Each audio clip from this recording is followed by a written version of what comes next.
very much indeed, Councillor Carroll. So I am obliged to inform you that this meeting is being live streamed and recorded, and can I remind members to please identify your name and role before speaking so that it is clear to those who are watching or listening to the meeting as to who is speaking. My name is Councillor Leslie Picton. I'm the leader of Shropshire Council. Moving on to item number 1 on the agenda, apologies for absence. We have apologies today from Councillor Chris Schofield. Item number 2, disclosable interests. Do we have any members who wish to register a disclosable interest? Nope. Okay. Item number 3 is the minutes of the meeting held on the 17th of July 2024. I'm happy to propose those minutes. Do I have a seconder? Councillor Ian Nellens, Deputy Leader. I'll second. Thank you very much indeed. I see no hands, so all those in favour? Thank you very much indeed. Okay, so we now move on to public question time. We have one public question today, which is actually from Mandy Garrett from Shropshire Amateur Swimming Association, but it's being read by Jean Charles, and we're very grateful. Jean, if you'd like to come to the table here, and I'm sure, there you go, somebody will switch the microphone on for you. And when you're comfortable, please go ahead and read your question. Thank you. Good morning, everybody. Yes, I'm Jean Charles. I'm a member of Shropshire Amateur Swimming Association, and my question is, Shropshire Amateur Swimming Association would like to ask you all to support the future of swimming in Shropshire as a whole by saying yes to the proposed project. The new pool would give Shropshire swimmers the opportunity to excel in the sport they love by providing a venue fit for purpose, suitable for training both in and out of the pool, and competitions fit to represent the county with prestige. Who knows, we may able to produce another Olympian. Any competition would bring a boost of income into the town, with people frequenting local shops, hotels and eateries. It's currently embarrassing that we are unable to hold our county championships in Shropshire. Not only would this facility be used and supported by Shropshire ASA swimmers across the whole of the county, it would bring a fantastic venue for Shrewsbury, the county town. What are the plans for the council to provide swimming lessons for Shrewsbury residents when the quarry is or may shut for refurbishment as and when required? Or at the very worst, it may be knocked down. We will have a generation of children unable to access swimming lessons unless they come from an affluent family who can afford private lessons. Shropshire ASA would urge the council to plan for the future generations of this town and county and not let the opportunity go by yet again. We have been disappointed so many times. Many thanks from Shropshire ASA. Thank you very much, Jean. The question will be answered by Councillor Rob Macy. Councillor Robert Macy, portfolio holder for Culture and Digital. Thank you for the question. It's good to hear that Shropshire Amateur Swimming Association support the scheme being proposed. A lot of work has been done to develop the brief in consultation with local groups whose input has been invaluable. So I'm confident that the new facility will be able to comfortably accommodate the requirements of the county championships. The development being proposed for Shrewsbury Sports Village is not directly linked to the future of Quarry Swimming Centre. Any changes at the quarry will be subject to a separate consultation. We've not yet developed a scheme for the quarry, but given the nature of the site, it is reasonable to assume that any redevelopment may require a lengthy closure of the pools. I confirm that one of the benefits of having swimming provision available at Sundawn would be that should the pools at the quarry be closed for refurbishment or any other reason, we would still be able to provide swimming lessons in the town. Thank you very much, Councillor Macy. Thank you, Jean. Rosemary, thank you. Reading my mind. Okay, so moving on now to item number 5, which is the member question time. We have 3 member questions today, and I can see that Councillor Rob Wilson is online. Rob, over to you. Thanks very much, Councillor.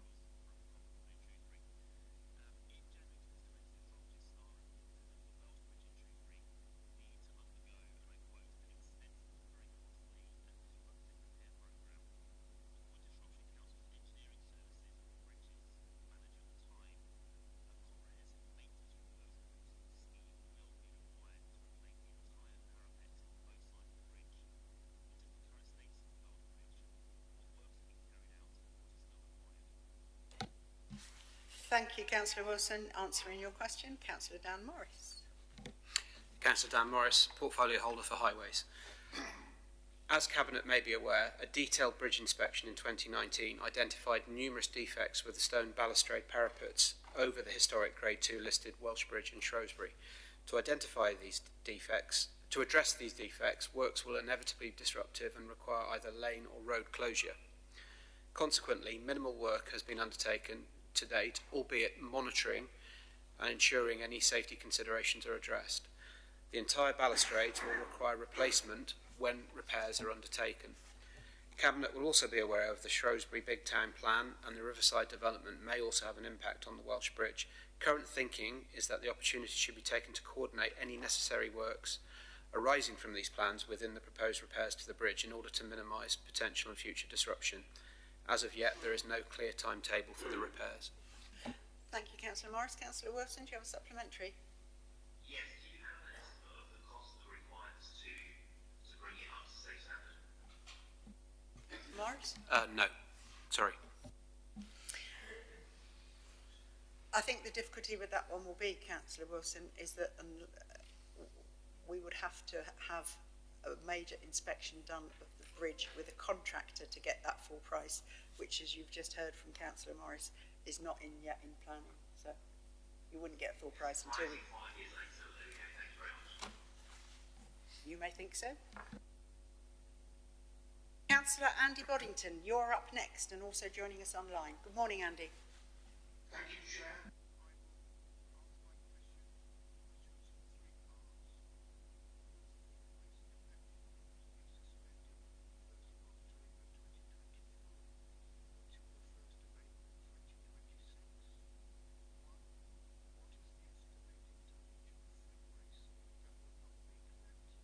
Thank you, Councillor Boddington. Answering the question, all three parts of it, Councillor Ian Nellins. Thanks, Andy. Councillor Ian Nellins, portfolio holder for climate change, the environment and transport. The amount of food waste presented with garden waste is not measured by Veolia. However, further to recent modelling, this is expected to be only 2,300 tonnes per annum of the total of 43,000 tonnes of food and garden waste collected. Based on this assumption, the estimated amount of food waste that will not be collected within the year of garden waste is 3,450 tonnes. Andy?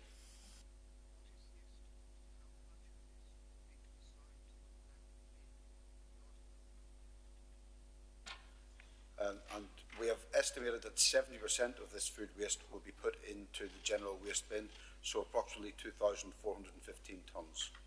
Andy?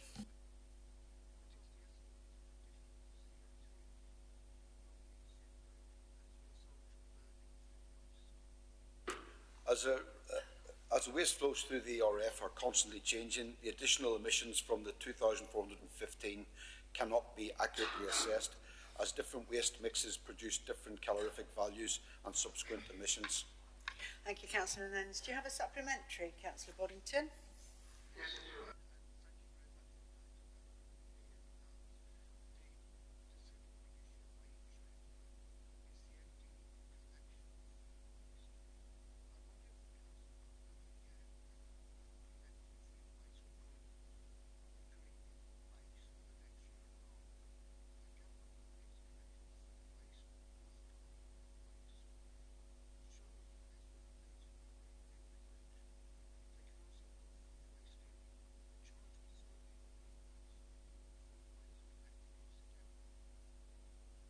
Yeah, Councillor Ian Nellins. Yeah, I understand what you're saying, Andy.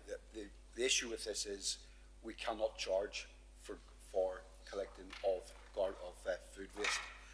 There is a food waste paper coming out from DEFRA, so as of 2026 we will have to collect it. That's further work to be done on that.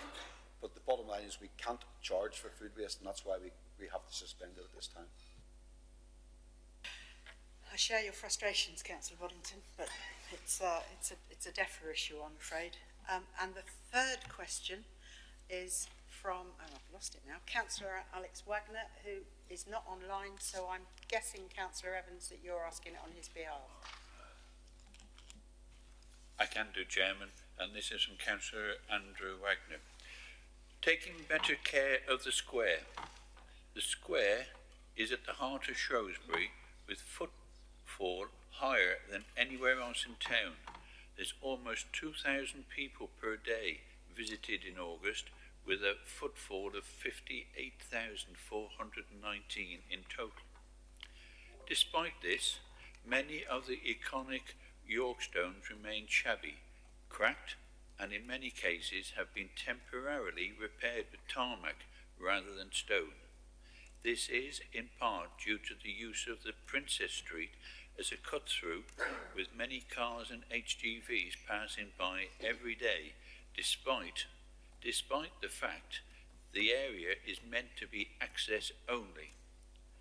Alongside this, a very concerning situation has developed where people park antisocially on Market Street for free, which residents and businesses find very frustrating and which demeans the whole area. What is Shropshire Council planning to do to rectify this situation in which the part of Shrewsbury with the highest footfall and some of the county's greatest heritage is being impacted very negatively by antisocial driving and parking? Thank you, Councillor Evans. To answer the question, Councillor Dan Morris. Thank you for the question. Shropshire Council has a statutory responsibility to remove the trip hazards within a designated time, which will usually be either 1 or 5 days due to the significant risk of trips and injuries to members of the public. An enhancement scheme was carried out before Unitary Council, which involved a mixed range of different depth of York stone sets, ranging from 20mm to 50mm in depth. The 20mm slabs cannot handle the weight of delivery and refuse vehicles, but the more robust 50mm slabs can. This has impacted on many of the sets, and there is insufficient depth in most locations to install a more resilient 50mm slab due to concrete reinforcement under the concrete, which structurally strengthens the old market hall. This has left the council with little option but to repair with tarmac, which is unpopular and not the approach we would like to take. To tackle the issue at the core, we have been working positively with Shrewsbury BID to engage business owners to try and find a way forward. The BID have undertaken a consultation exercise of businesses located in the square in order to identify access requirements. We hope we can prevent or limit HGV access to a designated delivery corridor, which may be an improved basis for moving forward. Once that is understood and the future funding arrangements with central government, we can then progress with scheme proposals. Thank you, Councillor Morris. Councillor Evans. Thank you, Chairman. The square is a focal point in Shrewsbury. It shows Shrewsbury off, and we all want to be proud of it. Can we be proud of the square as it is at present? I will always be very proud of the square, Councillor Evans. I think, as Councillor Morris has explained, it's difficult when you're dealing with York stone and immediate trip hazards. I also share Councillor Alex Wagner's frustration with the parking alongside Loch Fyne, but I know that that's Councillor Morris. You might want to bring that up. So, in terms of the parking on Market, in that area and outside the Loch Fyne restaurant, an order has been placed with a long-term contractor to supply and erect signage that is required to enable the enforcement of the area. I'm told it'll be by the end of next week. Thank you very much. That's been annoying me for a few weeks now. Thank you. Okay, so moving on to that brings us to the end of members' questions. So moving on to the main parts of the agenda. The next item is verbal report from scrutiny. Councillor Claire Wilde is here if you'd like to come to the table.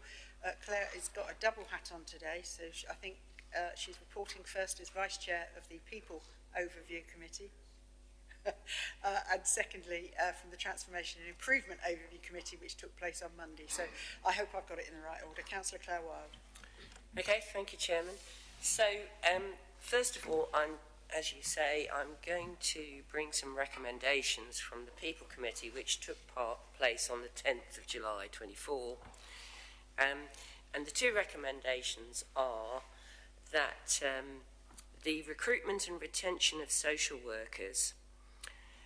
So there's a request to Cabinet to write to the relevant bodies, including the police, to highlight the impact of the delays in completing the enhanced DRB checks on key roles and functions, including the recruitment of social workers and foster carers, and ask what actions are being undertaken to address the cause of the delays. So that's the first one. And the second one is in regard to support staff. So support staff in People Directorate should be further enabled by extending the number of licences for AI software to increase productivity. I've actually spoken to the portfolio holder, and she is happy to take those two things forward. Okay. Councillor Hurst-Knight, did you want to respond to that? Yeah, Councillor Kirsty Hurst-Knight, portfolio holder for Children and Education. Yeah, thank you, Councillor Wild. You're happy to take forward those 2 points and pick up the first one and write on behalf of Cabinet, and the second one, as you know, we've had a discussion, happy to take forward as well. Thank you. Okay. Thank you. Thank you. Moving on. So, moving on to transformation improvement scrutiny, which was actually held on Monday. So I'm going to do in 2 parts. The first part, hopefully, is the easiest part. So we did agree to set up a task and finish group. I've been advised, because members of the administration will sit on that the setting up of the task and finish group will go to Cabinet on the 19th of, Council on 19th of September. And I understand there's ongoing discussions within the groups about that. 26th of September, isn't it? 26th, is it? Hope so. Okay. So, okay, so we've got the date right now. So there was a lot of debate at the committee meeting, and I did emphasise the fact that the administration, so that's Cabinet, have taken a lot of very tough decisions over the last 12 months. And there is some frustration about the length of time that some of the decisions that they've made have taken to be implemented. Because whilst there were comments made about the particular savings in people's portfolios, the operational issues are ultimately down to the Chief Exec and the senior management team.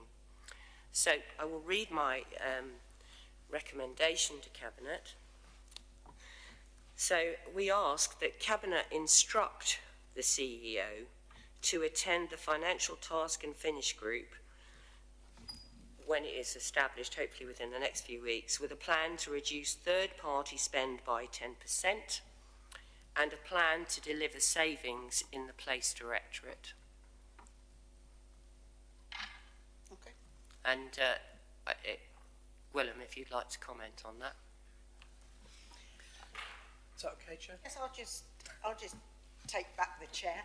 Would you like to comment on that, Councillor Butler? I have run it past the portfolio holder, and it's Councillor Gwilym Butler, portfolio holder for Finance, Corporate Resources and Communities. Yes, it was a very lively meeting on Monday, I would say, and we discussed many things. I'm happy to take that recommendation on board, and I look forward to the response from the Chief Executive at our first meeting. Thank you. Okay. And I don't know if there's any other comments. But it was a very long and involved meeting, 3.5 hours. It was a shame there was only one director there, but there we go. Thank you. Councillor Wild. So, moving on to other items on the agenda. Item number 7 is the Financial Monitoring Report, Quarter 1, 24-25. Councillor Gwilym Butler. Thank you, Leader. It's Councillor Gwilym Butler, Cabinet Member for Finance, Corporate Resources and Communities. The report before you is the historical report of the finances to Quarter 1, end of June, which I shared in a meeting with the leaders of the opposition in August, as promised, and it was also discussed at length on Monday at Transformation Scrutiny. We need to keep minded this is an organisation spending over £700 million a year. We acknowledge the position is very concerning with the projected overspend against reserves, but I am confident the information has come early enough in the financial year which has enabled us to instruct the senior officer team to take measures to ensure the council lives within its means, and brings in a sustainable budget for this council and its longer-term sustainability as we develop the MTFS for 25-26 through to 29-30. This is not going to be easy. Quite frankly, it will now become painful. But we have to do it for the longer-term benefit of the council as it changes, manages its sustainability and modernises and becomes more efficient, endorsing new ways of working, but at the same time on our vision for a right-sized council to deliver the outcomes of the Shropshire Plan. As we make the painful decisions, in my mind it is important that all members are up to date in what is having to be done for the sustainability of the council.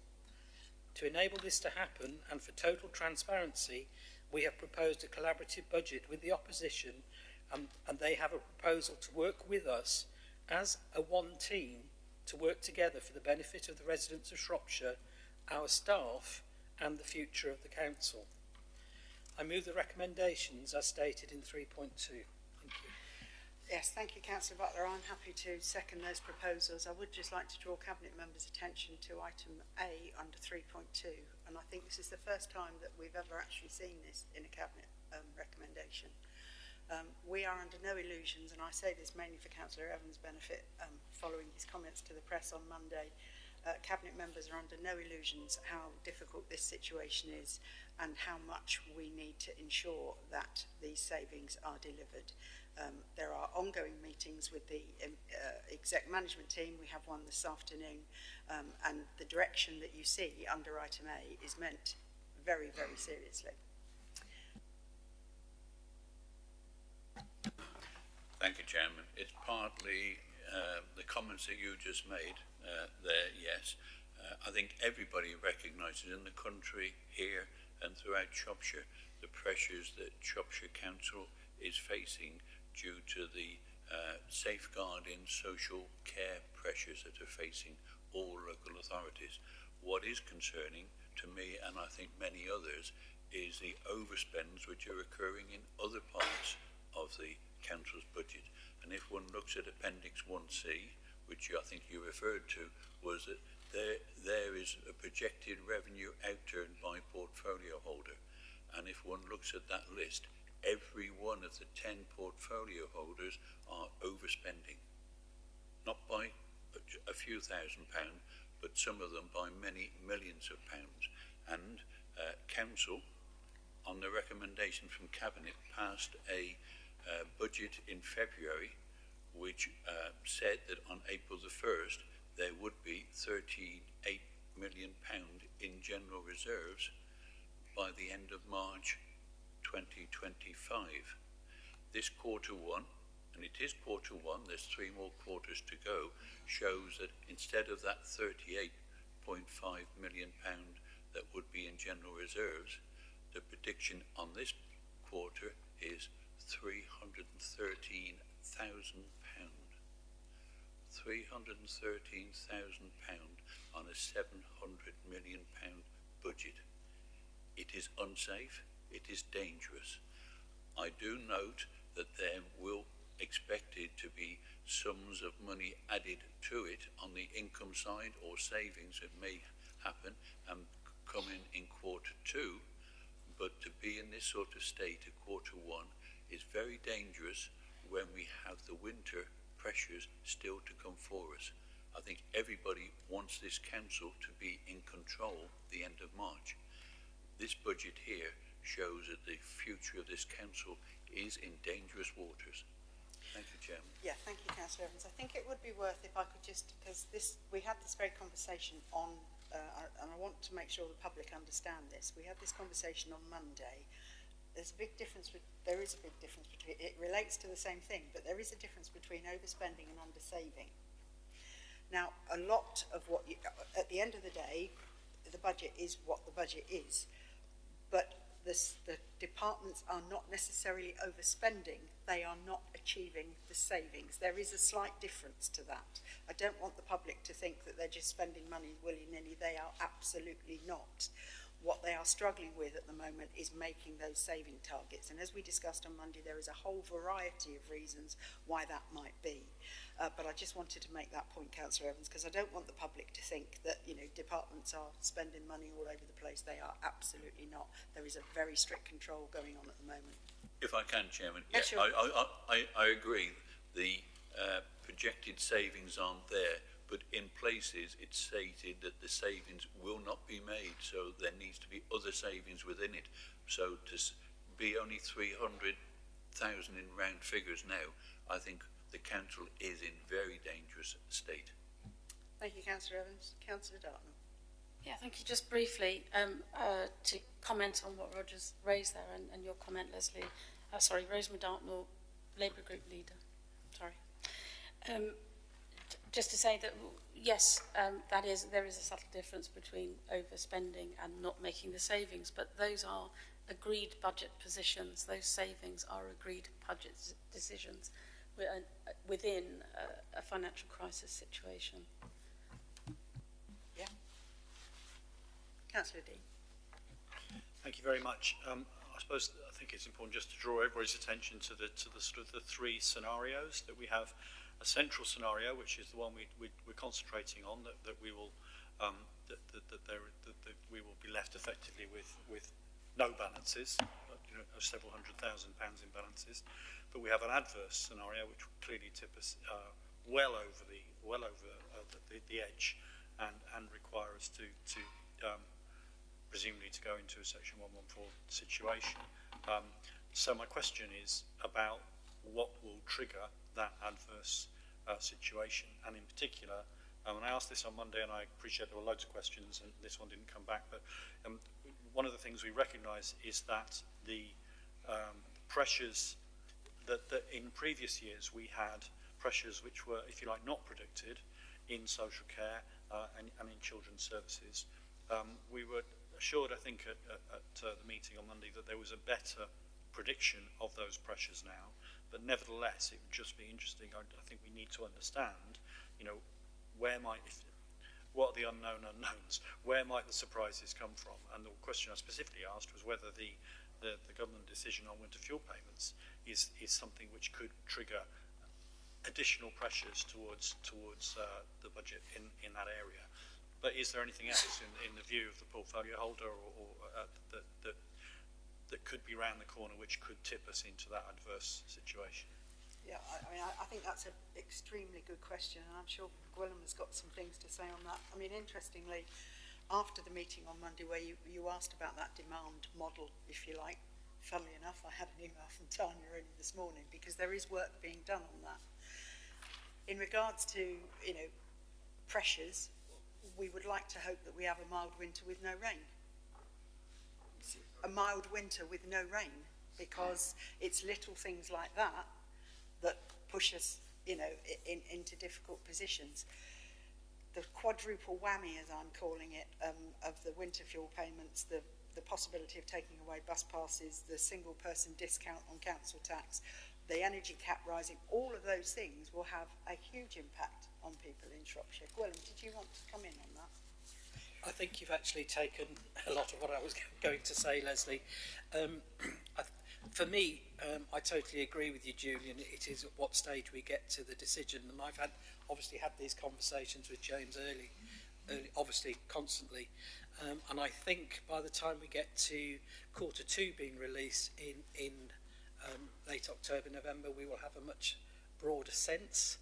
Now, the crux of it is in Cabinet in December, I will have to bring forward a balanced budget for 25-26 going forward to 29-30, and at that stage James has to be confident enough that we will be able to put sufficient into reserves to start off that financial year.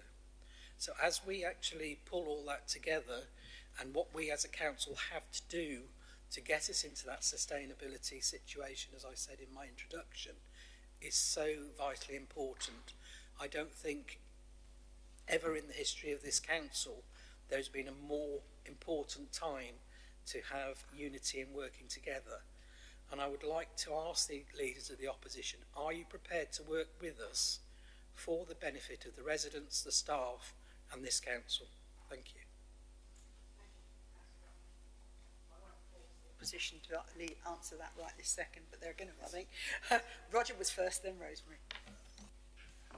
Thank you, Chairman. I will come back to that question that was just posed, but also it was noted at the meeting on Monday that period 4, which was the end of July, which is said will show better in round figures without the detail, would show the council was in a better position.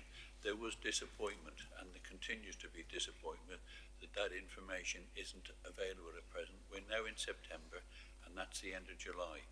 The end of June is where quarter 1 is, so there is. But can I also add that the Cabinet and the Conservative Cabinet there have been in power here for 15 years.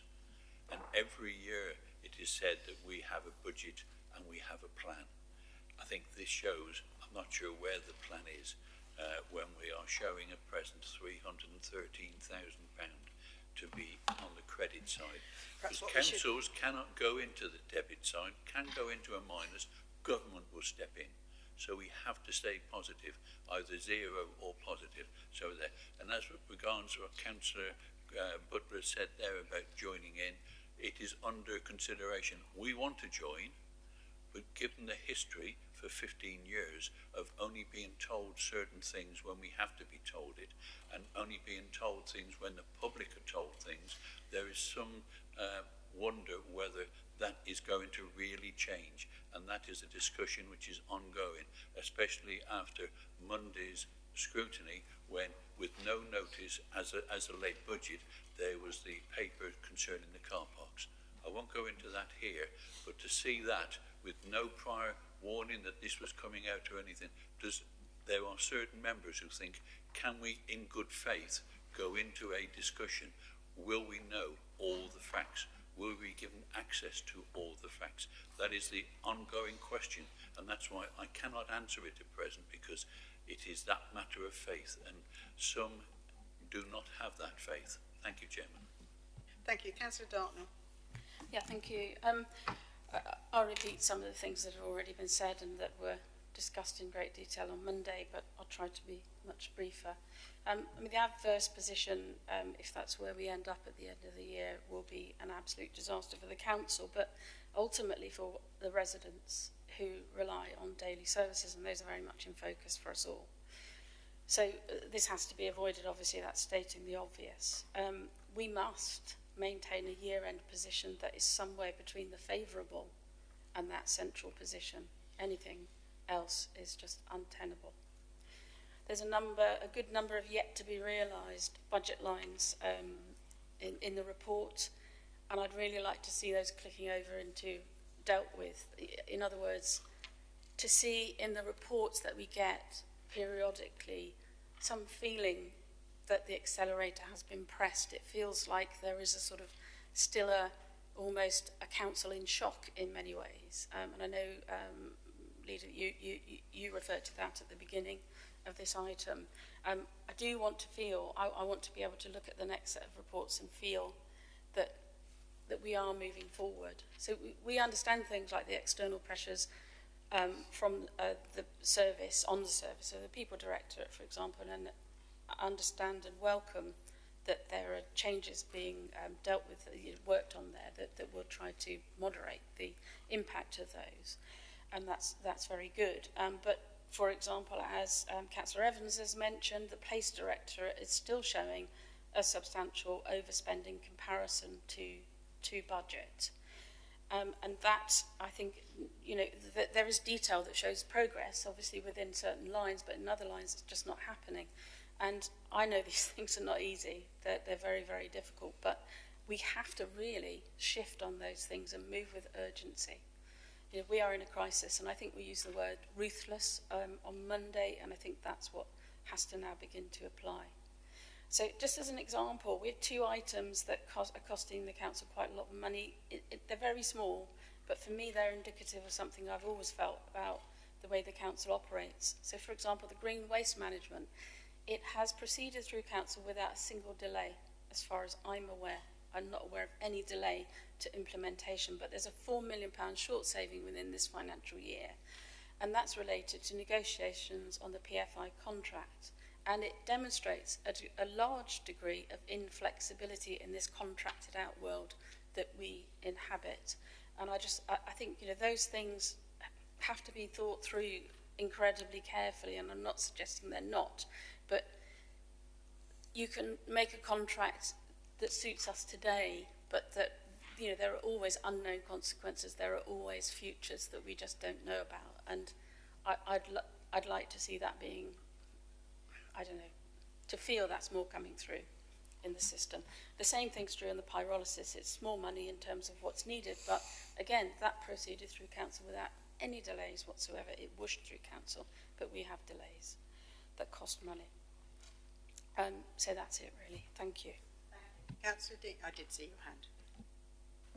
Thank you. Just to respond to the challenge, if you like, which is welcome. So, whilst we continue to have, and always, you know, have major disagreements with the administration, we will continue to try and make positive contributions to the budgetary situation and for the benefit of the people of Shropshire, as we have in the past. We proposed a waste minimisation strategy. It took you 2 years to come round to that idea. We proposed that we ought to do something around procurement, which is both around cash savings and carbon savings. It's on the agenda, but it's taking a long time to happen.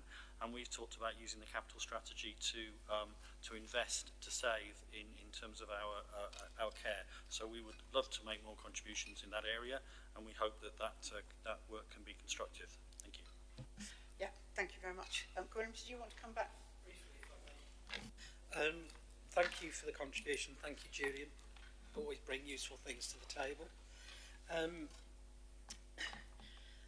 First of all, I think when we talk about the waste management contract, that was dealt with, I believe, by the previous county council and the district councils before we went unitary, and the county council was a Lib Lab Pact, I think, at the time. So it's them that put the actual contract into place, which we are tied into.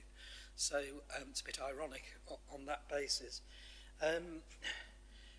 You will see shortly coming forward, and I understand the angst, the same angst that I've got regarding the ability to make the savings, etc., that we will be bringing forward contingency plans.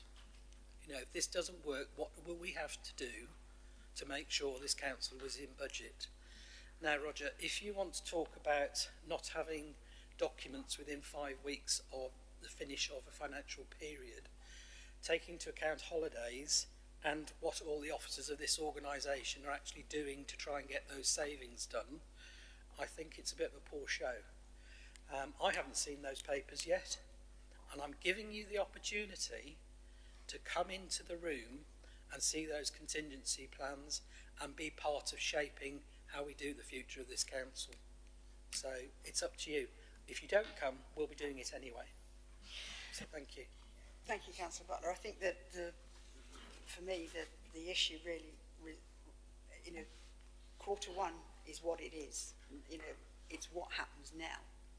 You know, we can argue about Q1 till the cows come home, but it's the decisions that we take now.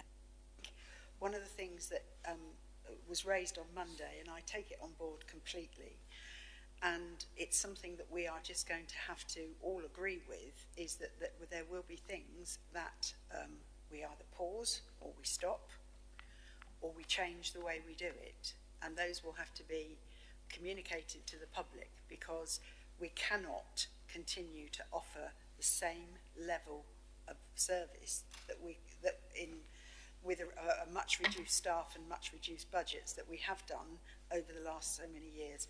If you look across, if any of you read the local government press, or you look at the politics section of any of the major newspapers, you will see councils are doing this day in, day out. They are making some extremely difficult choices. You know, I'm not going to say libraries, Rob, but I am going to say libraries. You know, the number of libraries that are under threat at the moment across this country is horrendous. The number of, you know, if you look at any local paper, what is the most things that people talk about? They're talking about highways. This is not just a Shropshire issue. So, Councillor Dartnell, I would be really grateful if you could impress upon your government to actually look at the situation, to fund social care properly, both children's and adults, and to actually, I hold my hands up. There's been a Conservative government for X number of years, but we really now are at the rock face. There is nowhere else we can go. Councillor Morris, you wanted to say something before I take the vote? I just wanted to put what you're saying into the context of the service that I represent and look after currently in highways. There are sort of 5,300 kilometres of road. There's over 100,000 drains to look after. We're running at about 6,500 to 7,000 potholes currently. And I see the emails that officers get for individual potholes in different areas of Shropshire, and I just think, I would ask, and leaders of the other groups, to be mindful of the fact of how much pressure the officers are under as they try and deliver these cuts and services. I'm looking at the things that are going to have to be done in the highways department, and then I see really, really aggressive emails that come out from certain councillors and putting these officers under pressure. And I just think, with the collaborative approach that Councillor Butler and the leader are taking, asking the leaders to come in on board with this process, please do embrace it and come in, because these officers are under a lot of pressure, and we would like you to be part of that decision-making process, and you can see how hard it is. Thank you. Thank you. Okay. I have a proposer. Thank you, Councillor Butler. I'm happy to second. All those in favour? Thank you very much. Moving on to, I've lost it on my screen now. Moving on to item number 8, which is the Performance Monitoring Report Q1. Councillor Robert Macy. Councillor Robert Macy, Portfolio Holder for Culture and Digital. Today I'm presenting the Performance Monitoring Report for Q1 of the 24-25 financial year. The report serves as an exception report, focusing on the key areas of performance that require our attention and action as we progress through this challenging year. This is the first performance report of the financial year, and it highlights the ongoing work to align our efforts with the Shropshire Plan. The report identifies both the successes and critical issues that need addressing, especially as we strive to balance performance with the financial constraints we face. Our primary challenge this year, as you've already heard, is to deliver our objectives while managing within our financial envelope, as outlined in the medium-term financial strategy. The pressures we face are significant, and as such the report highlights not just our performance metrics but also the interplay between our financial position and the service delivery. I'd ask you to review the exception report carefully alongside the performance dashboard, noting that there has been progress made on a number of the indicators, and in doing so I present the report. Obviously, as the portfolio holder presenting the report, I am not the person who can answer all the questions pertaining to it, but we do have the directors and portfolio holders in the room if there's any specific queries. Thank you. Thank you very much, Councillor Macy. Do I have a seconder for that report? Councillor Kirsty Hurst-Knight, happy to second. Thank you. Thank you, Chairman. Welcome the report, and I note the comments by the portfolio holder, and welcome the ones. Did ask some questions on Monday when there was a discussion on it, but as a portfolio holder is here now and seconding it, it was HB 31, which is the education health care plans and the improvements that are shown here. Has that improvement continued over the time? Because it is of concern, and it has been mentioned elsewhere. Thank you, Chairman. Thank you. Councillor Hurst-Knight, yeah? Happy to answer now, Chair. Yeah, okay. As you know, Councillor Evans, it's been addressed before, and there was a plan through the written statement of action. The increase in demand, 154%. 154% increase in that area in 2023, and 2024 shows no signs of slowing up. There's still an increased demand in that area. To put it in some context, the customer feedback dashboard identified 15 complaints in Q1, but if you look at the service, around 250 requests for EHCPs and assessments were started, and we issued 212 plans during Q1. So it just shows you the amount of, and just to remind you, it is a combined effort with other other stakeholders, schools, parents, the child themselves, and obviously health. So yeah, but there was a plan. We're sticking to it. It's working. And to give you some guarantee that, you know, the one area they also identified was communication, and that is being looked at and worked out. So it's a quicker communication with families. But yeah, it is working, and we're sticking to the plan. But just give you some context of the increase in demand. Thank you. Thank you. Councillor Dartmouth. Thank you. Yeah, just to really welcome and thank officers for the improvements to children's services generally, and to also come in on the EHCP improvements. I'm imagining that all councillors on the council have come across and been involved in difficulties with the EHCP system, and obviously improvement shown is very, very good, and we hope for more in that area. I also wanted to ask about action in the excess mortality rates, because that is obviously very worrying compared to the rest of the country. Thank you, Councillor Dartnell. I was going to bring Rachel in on that, but it's one thing that we've actually been discussing at the ICB on a regular basis. But Rachel Robinson, Director of, I've forgotten your title now, Rachel. Public Health. Public Health. Actually, everything else. She's got more to it than yes, that. Yes, I am. Rachel Robinson.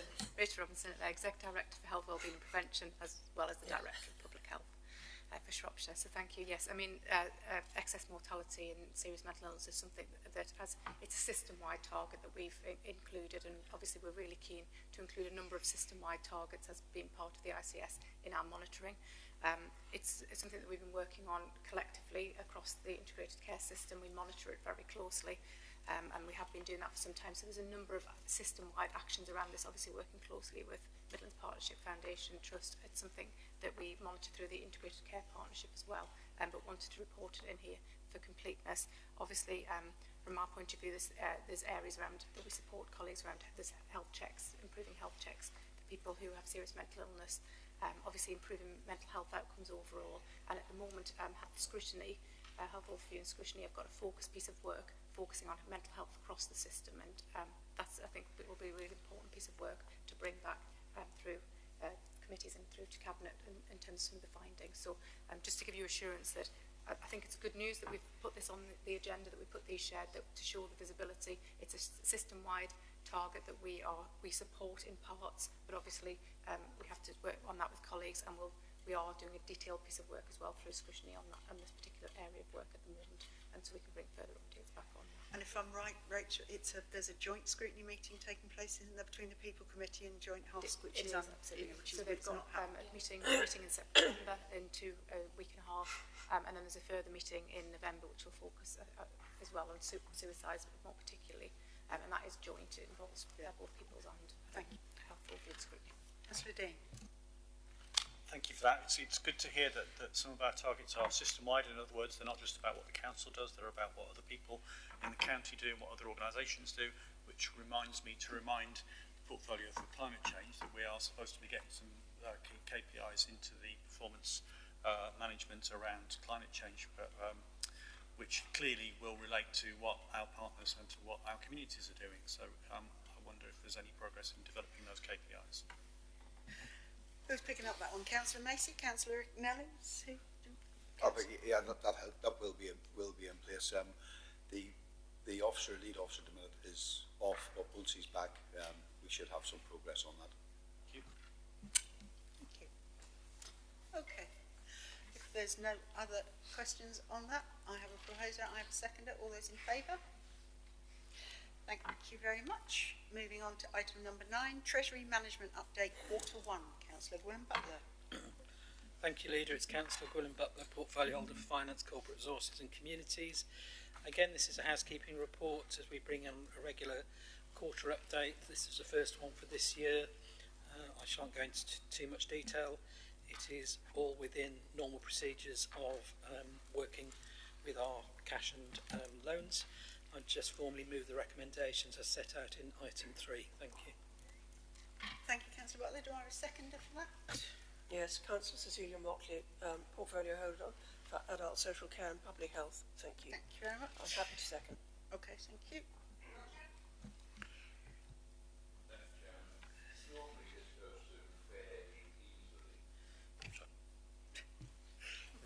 this goes through fairly easily, but there are aspects of this report which is causing some concern. And if one looks at 5.3 in the report, it says that as at the 30th of June, this council held 20.9 million in investments, as detailed elsewhere, and borrowing of 311 million pound. The level of investments has fallen by 48.3 million pound in the last 12 months, demonstrating the impact of spending and income not being aligned on a sustainable basis. It is concerning where we are with the capital, and also that we needed to take £30 million loan from PWB to fund existing capital schemes at the end of the last financial year. And there is concern elsewhere in it about the liquidity of the council in the short term. Is there any comments that can be made about that, please? Councillor Butler, I think that was housekeeping, wasn't it? It is general housekeeping. If you look at the history of this council, we've been one of the very unique councils over the past probably 10 years plus, where we've held very large cash balances. Unlike a lot of councils, if I look at our neighbouring council over in Telford and Reeking and compared our borrowing compared to theirs, I think their borrowing is 3 times what we've got, or somewhere around that basis. We've been fortunate enough not to have to borrow, but obviously as demand has increased and everything else, we have had to bring down our cash balances. It is obviously better to use the money you've got than borrow it if you don't have to. And so it is normal council procedure. I don't know if you want to comment, Jane? No, I mean, I think it's normal council procedure for lots of other councils. It's slightly different for us because we haven't had to do it in the past, but that's, you know, that's just the way it is. Yeah, go on. Can I come back? Yeah, I noticed that, and there is a reference about saving this council in revenue consequences of £800,000 a year because we've been doing that. However, and I'll refer obliquely to the paper that was brought on Monday, in that this council is seeking an extra £34 million in the short term in order to fund things that it needs to do. So that is now coming in at a higher interest than maybe Telford and the Wrekin is, and many other local authorities. No, I disagree with that, Councillor. I absolutely disagree with that, and that was explained to you on Monday. It's you know, it's a completely different paper, so I would ask you to refer your comments to the council meeting in September, not today, because the public have got no idea what you're talking about. Councillor Dartman. Thank you. Yeah, I just wanted to, so effectively our investments are used as part of our cash flow management, is that right? Yeah. So it's not worrying that we have reduced our investments by two-thirds in 1 year. I mean, that to me sounds extremely worrying. From my point of view, we were always cash heavy compared to an awful lot of councils, because most councils would actually spend to their income, where we were actually historically had an awful lot of cash which we were investing. I mean, we've done a lot of things, although it's been looked at as if we'd have to borrow the money to do it, but we've done it out of cash flow, so to speak. No examples actually spring to mind, but that'd be right, wouldn't it, James? So, you know, we've actually used it as our funding for capital projects. Some of that money would have been for capital projects probably, where other authorities would have to go out and borrow that money, but it makes more sense. For example, if you wanted to buy a new car and you've got money in the building society, you're getting 2% on, you wouldn't take a 6% loan, would you? You'd use the money in the building society. No. I'm back. Sorry. Yeah.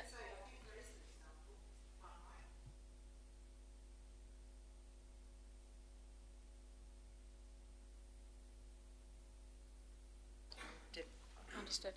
So do you think then, if we compare the ratio between investments at 21 million currently and falling, presumably, and borrowing at 311 million and rising, is that something you're comfortable with? The borrowing, as far as I'm aware, the majority of that borrowing is very historic borrowing, going back to the noughties and maybe the 90s, where we were encouraged to borrow at a rate which was below what we could actually get on the market, but it was on a term for 20, 30 years and nobody actually foresaw the interest rates coming down. I think the Treasury team is doing an excellent job, and part of the MTFS that we form moving forward will have to look at that sustainability of our cash balances.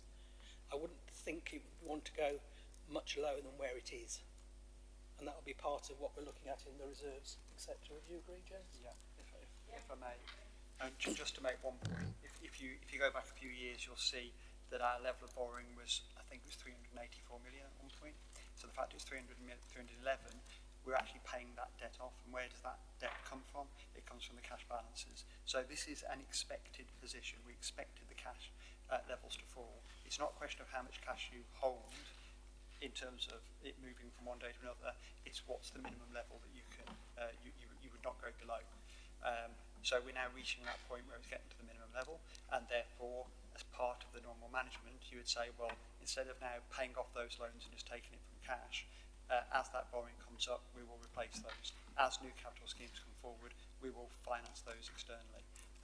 It's all agreed with our Treasury advisors. And the other thing just to remember, when we're borrowing, we're talking about long-term rates. We're not talking about what the interest rate is as of today. So inflation, whatever, will have an impact. But if the projections say that inflation is not going to stay into the long-term borrowing rates reflect that. Thank you. Councillor Evans, last one. Chairman, it's just to refer to 8.4 in the report, and it states, it should be noted at the end of June, short-term funds were secured for a week over the end of the month in order to manage cash flow, which resulted in a payment for it. But can we be assured this was a one-off and our cash flow and liquidity is such that we do not expect that to happen again? Yeah, okay. James, I'll bring you in on that one. Thank you, Chair. I mean, I'll try this really quickly because I could talk about this for hours. Basically, at the end of the financial year, there was a question mark about the liquidity in the market and whether we could actually borrow. And therefore, because borrowing was more difficult, interest rates were going up. So what we did was, we looked at our position. There was always an uncertainty around how much money is going to be coming in and out. And bear in mind that in February and March, there was no council tax receipts generally through direct debit. So we knew it was going to be a lower level. We held our nerve, but as we got closer towards the end of the year, given that there was the potential difficulty in securing funding, we said we will take out short-term loan just to ensure that we don't fall below any unsafe levels. Security, liquidity, yield is the mantra with any treasury management. So we just wanted security of our financial position at that point in time. It was very much a position that happened at that point in time. It's not something that would normally happen, but given the market at that particular point in time at the end of the financial year, we took that decision, which had a minimal impact in terms of our overall investment delivery. It cost us £2,000. Thank you, James. Yeah. Thank you, James. I have a proposer, I have a seconder. All those in favour? Thank you very much indeed. Moving on to item number 10, which is the annual customer feedback complaints report. Councillor Rob Massey. Councillor Robert Macy, portfolio holder for Culture and Digital. I'm pleased to present the annual customer feedback report for 23-24. It provides an overview of the feedback received by the Council, including 1,934 complaints, 220 comments and 475 compliments. While complaint numbers have stabilised, we face challenges with increased response times and the complexity of the cases we're receiving. From April 26, the new complaint handling code will further reduce response times, requiring careful planning and adjustments on our part. The report outlines recommendations to improve our feedback processes, including enhancing digital systems, fostering a positive feedback culture, and addressing the specific service challenges. I just want to give my thanks to the feedback and insight team for the ongoing work they are doing across the organisation with this. And with that, I'll move the recommendations. Thank you. Rob, do I have a seconder for that one? Mark Jones. Thank you very much, Councillor Mark Jones. Hold on a minute. Hold on. I'm finished. You haven't finished? I'm the portfolio for growth and regeneration. I need to tell you that. And I second it. That's it.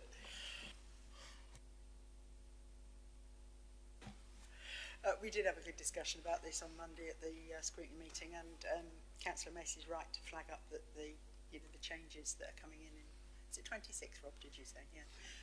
We will have to look at that in some detail. Okay. I have a proposer, I have a seconder. All those in favour? Thank you very much indeed. Moving on to item number 11, Draft Independent Living and Specialist Accommodation Strategy. Councillor Dean Carroll. Thank you very much, Leader. Councillor Dean Carroll, Portfolio Holder for Housing and Assets. I'm delighted to be able to introduce the Independent Living and Specialist Accommodation Strategy back to Cabinet following its public consultation period. The outcome and results of the public consultation period are set out in Appendix 3 to the report, but they're also summarised in the main body of the report, including the changes that have been made to the report to reflect the comments made in the public consultation. It represents a critical part of our strategy for improving the life experience of vulnerable people in Shropshire, which we know is almost entirely benefited from being able to remain independent in their own homes. That is the best outcome for the individuals, and it's the best outcome for the council as a service provider. And part of that is the asset-based approach to enabling people to live in their own homes. That is the actual accommodation provided. There is a further paper coming on later which deals with more the technical aspects of adaptations, but this is the overarching strategy, and there's a fairly exhaustive action plan that's also attached to the strategy at Appendix 1. We have gone through this at some length, I recall, at a previous Cabinet meeting when we approved for it to go out to consultation.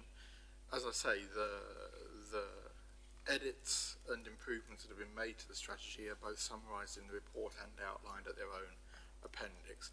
All I'd like to say is a huge thank you to Tammy Savanovic, who has laboured night and day over this and other reports and strategies that we're developing through the housing-led approach, and I'm sure that all members would agree that this is a fantastic product to have been brought out at the end of it. So we only have one recommendation, which is 3.1, which is to approve and adopt the strategy. So I would like to move that recommendation, and I'll do my best to answer any questions that that members may have. Thank you very much, Dean. And do I have a seconder for that? Is that yes, Councillor Sidler Motley, because a lot of this impacts on you, I know. Okay, Roger. Thank you, Chairman. I have one comment to make, and it is a good report, and it's good it's taken into consideration all the responses, so welcome that. However, I do see that on page 172 today, or 28 in this report, it's a reference there which gives me not cause for concern, but cause to wonder about where the council is going to contact certain numbers of residents in it. And it says in 14.5 that Age UK say that 66% of those residents aged over 75 in the UK had used the internet in the last 3 months. That's 34% had not. And looking at the table on figure 3 there, it shows there that, if my arithmetic is correct, could well be 14,000 residents in Shropshire who do not use the internet. And it is of concern that Shropshire at present is going digital and using the internet all the time. So how are we, and it's more of a general question than on this paper, going to ensure that we get our story out to those residents who do not access the internet, because that is important, how this paper is taken forward, because it is useful, some of the tables in it, both those over 65 and projected, but also the 18 to 65 and the problems that they may well incur, and some of the information in those tables are interested. But here we've got a number of a community there who do not seem to be within our communication at present, if I can use that word. Thank you, Chairman. Councillor Carroll, well, I'm sure you can come back in terms of the whole council's approach to this, but... Yes, absolutely. I mean, I can't necessarily break down into figures what the Shropshire Council equivalent of that UK-wide 66% is.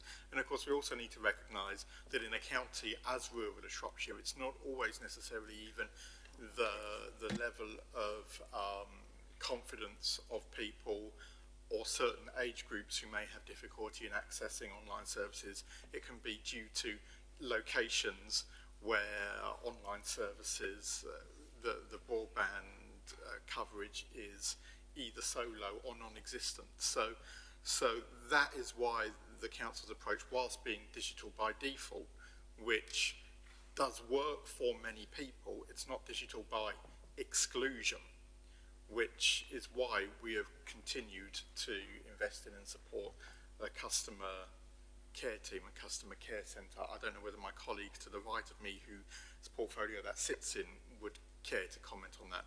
But I would just like to welcome your overall support for the strategy and report, Councillor Evans, and thank you for that. And I'll suggest that any more details... Councillor Macy didn't have his hand up, but before I bring Councillor Macy in, Councillor Motley is extremely keen to say something. So, Councillor Motley. Thank you, Leader. Yes, it is a problem, isn't it, that we are not entirely broadband happy in this county, and there are parts of the county that don't have good broadband, and on top of that we have a lot of people who are not comfortable using computers, which is one of the reasons why we're trying to increase our communications at the moment. You may have observed that our public libraries are coming in under, indeed have come in under the Public Health Directorate.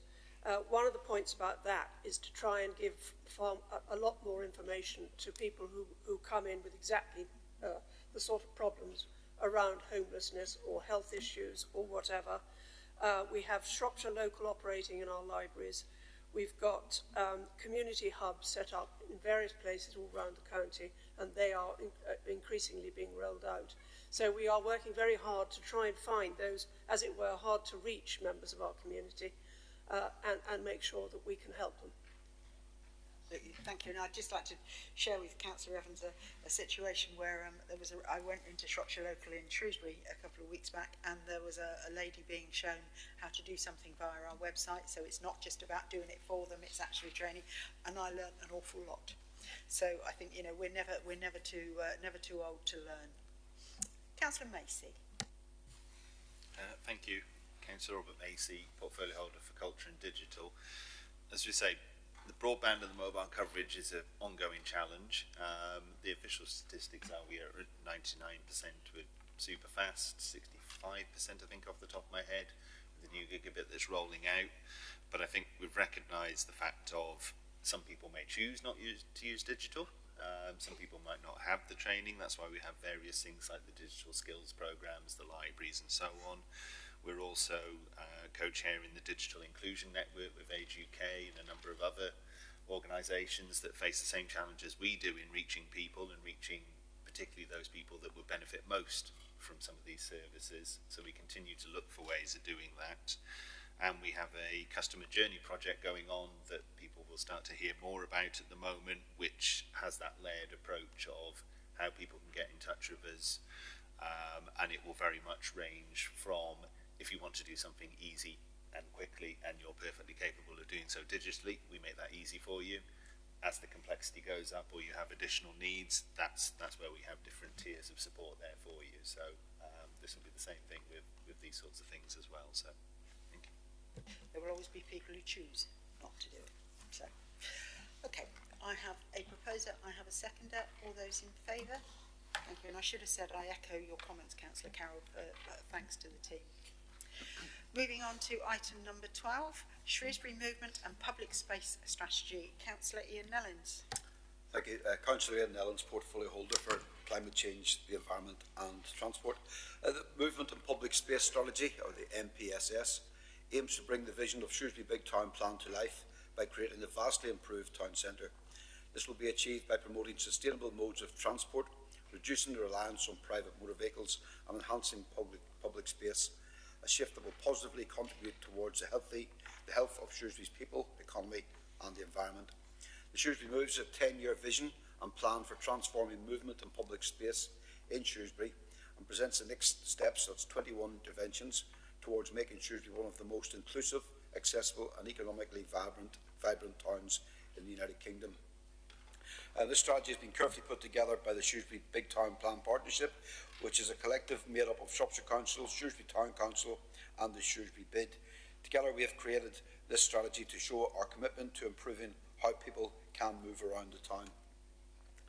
The aims of the MPSS are to create an economically vibrant, safe and inclusive town centre for all to live, work, learn and enjoy throughout the day and night, provide the appropriate setting to promote and celebrate Shrewsbury's rich heritage, ensure a resilient place-based approach to adapting to climate change, establish principles for enhancing mobility across Shrewsbury and fostering connections to and from neighbouring regions, maximise opportunities for active travel, particularly for people in protected characteristics groups, maximising opportunities for health and well-being, provide a framework for new major highway infrastructure projects promoting public and sustainable transport, and identify measures and incentives to discourage through traffic in the town centre, identify a prioritised programme of improvements to public space which deliver the objectives of this strategy.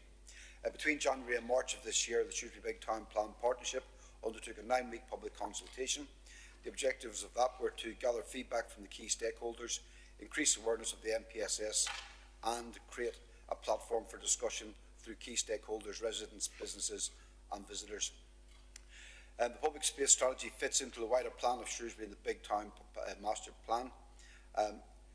There is now an even greater degree of confidence in the development of the strategy. The strategy will ensure that the goals and the objectives of Shrewsbury Big Town Plan are realised by creating, as we said, a vibrant, safe and inclusive town for all our residents. The results of the survey have been deemed representative and reflective of Shrewsbury's overall characteristics in terms of gender, age, ethnicity, disability and employment status.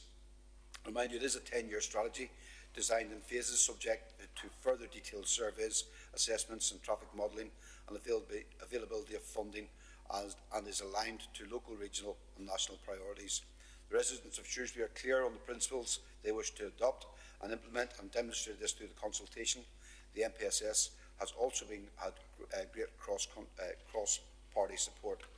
So I recommend the Cabinet that agrees to the recommendations at 3.1 and 3.2 and I'm happy to move. Thank you. Thank you, Councillor Nellens. Councillor Morris, I believe you're going to second. Yes, I second this and I reserve my right. Thank you. Councillor Dartnell. Thank you. This is an excellent master plan that when fully implemented will revolutionise our county town. It has the wholehearted and enthusiastic support of the Labour group, a number of whom are also town council officers who have worked on this from the other side, if you like. Congestion, emissions and the health impacts of these will be positively impacted by offering safe and viable transport alternatives. This plan gives us the real prospect of changing transport habits to remove the car as often the only alternative for travel and works on providing a good, reliable, comprehensive bus network, safe and direct flowing cycle and walking routes. These alternatives must make the car a less favourable choice, and that's where we need to be, where walking, cycling, busing for a route is the better way. These alternatives, it's fundamental to the economy of the town, the county, and to the daily healthy lives of all who live, work and visit Shrewsbury. It's an excellent master plan. I'm going to ask for one thing, or a couple of things really to consider, sorry, that when we implement this, that we really have flexibility as a touchstone throughout, that we must employ agility in evolving the master plan, because it's not going to happen, it's not going to be something that happens on a day. It's something that's going to evolve and develop over some time, some years. So I'm requesting that as we work through these objectives and the particular items within the master plan, if it becomes abundantly clear that some part of the plan can't work, I'm not talking about a little bump in the road, I'm talking about something that's majorly wrong, that we move swiftly to rethink, that we don't leave things to sort of fester and damage the integrity of the whole plan. So I hope that we can sort of have that flexible approach to it, because I think it will be something where we will have unintended consequences and a need to move slightly differently to the way perhaps we thought at first. And of course there's the thing about funding. Now I note that the new government has expressed keenness in two of the areas that will affect the plan. One is in cycling infrastructure, which I thoroughly welcome, and also in bus networks, and I hope that we will be in a position in the council, in the resized council, to respond as well as we absolutely must make this plan happen whenever any particular funding packages come to light. Thank you, Rosemary. I'm going to fight. Councillor Dean first. Thank you. The Green Group welcomes this strategy, and the fact that it becomes a material consideration in planning as well is very, very welcome. Just a few comments. The first is just to, I think one of the exciting things is that it is sort of leading to some really creative thinking. So several of us were in a meeting yesterday looking at all sorts of schemes that sit within this, around last mile deliveries, around bicycle hire schemes. And one of the things I think that's exciting about some of that is the social inclusion aspect. So as well as the opportunity to reduce congestion and to make the centre of the town much more livable, something which we now know that all the businesses are in favour of the changes that have been made at the weekend, and are happy to see that become permanent. I assume that that's where we're heading. But on top of that, there's a real opportunity, for example, to make low-paid social care workers, give them access to electric bicycles, which are going to get them to work quicker, are going to reduce carbon impacts, are going to help with their own health. So there's lots of really exciting opportunities here which are about improving people's livelihoods and lives, which I think we need to put at the centre of it, as alongside the sort of the public realm improvements in the town, the decarbonisation, because I think that's the way to ensure that we win wide support. My other comment is just I'm hoping that this will mean we get a more consistent approach to the direction of travel, if you like, on these things. I've been through the experience of trying to get a 20-mile-an-hour zone, which was a very painful experience, in which our relationship with WSP was clearly problematic, because we were getting all sorts of weird and wonderful proposals, which were then being rejected left, right, and centre. Clearly, there needs to be a more consistent approach across the directorate, and also in terms of who we are using as partners as we develop the detail and implement it. So I'm hoping that we can move in that direction. Thank you very much. Thank you, Councillor Dean. Councillor Evans. Thank you, Chairman. My two colleagues come from Shrewsbury, and it is important for Shrewsbury that this does go ahead. Agree with it, support it. But there are one or two provisos. If we're looking at the county-wide, Shrewsbury is the county town. It's a communications hub. It needs people from outside of Shrewsbury, what I would call the lungs of Shrewsbury. If Shrewsbury is the heart, we have a lungs around the rest of the county. And there is need for access to the facilities in Shrewsbury. And I note in it, it says that in 2.1, healthy environment is a key objective of the Shropshire Plan and commits providing an integrated transport system and greater choice of active travel options across the county. That is instrumental and very important in this, and I see that it's in 2.7 underpinned by a further extensive programme of stakeholder engagement. Can I appeal that it isn't only to do with Shrewsbury, it's the surrounding county areas. I come from a rural area just outside of Shrewsbury, and the county areas and the rural areas need to be involved in this as well. It needs to be a success for the whole of the county, not only for Shrewsbury. We do need a movement strategy, but I note there that one of the things there it suggests is provide an efficient public transport network with improved facilities in the town centre. I could not see any reference about a bus interchange point, bus depot, or anything like that for all the county buses which will come in.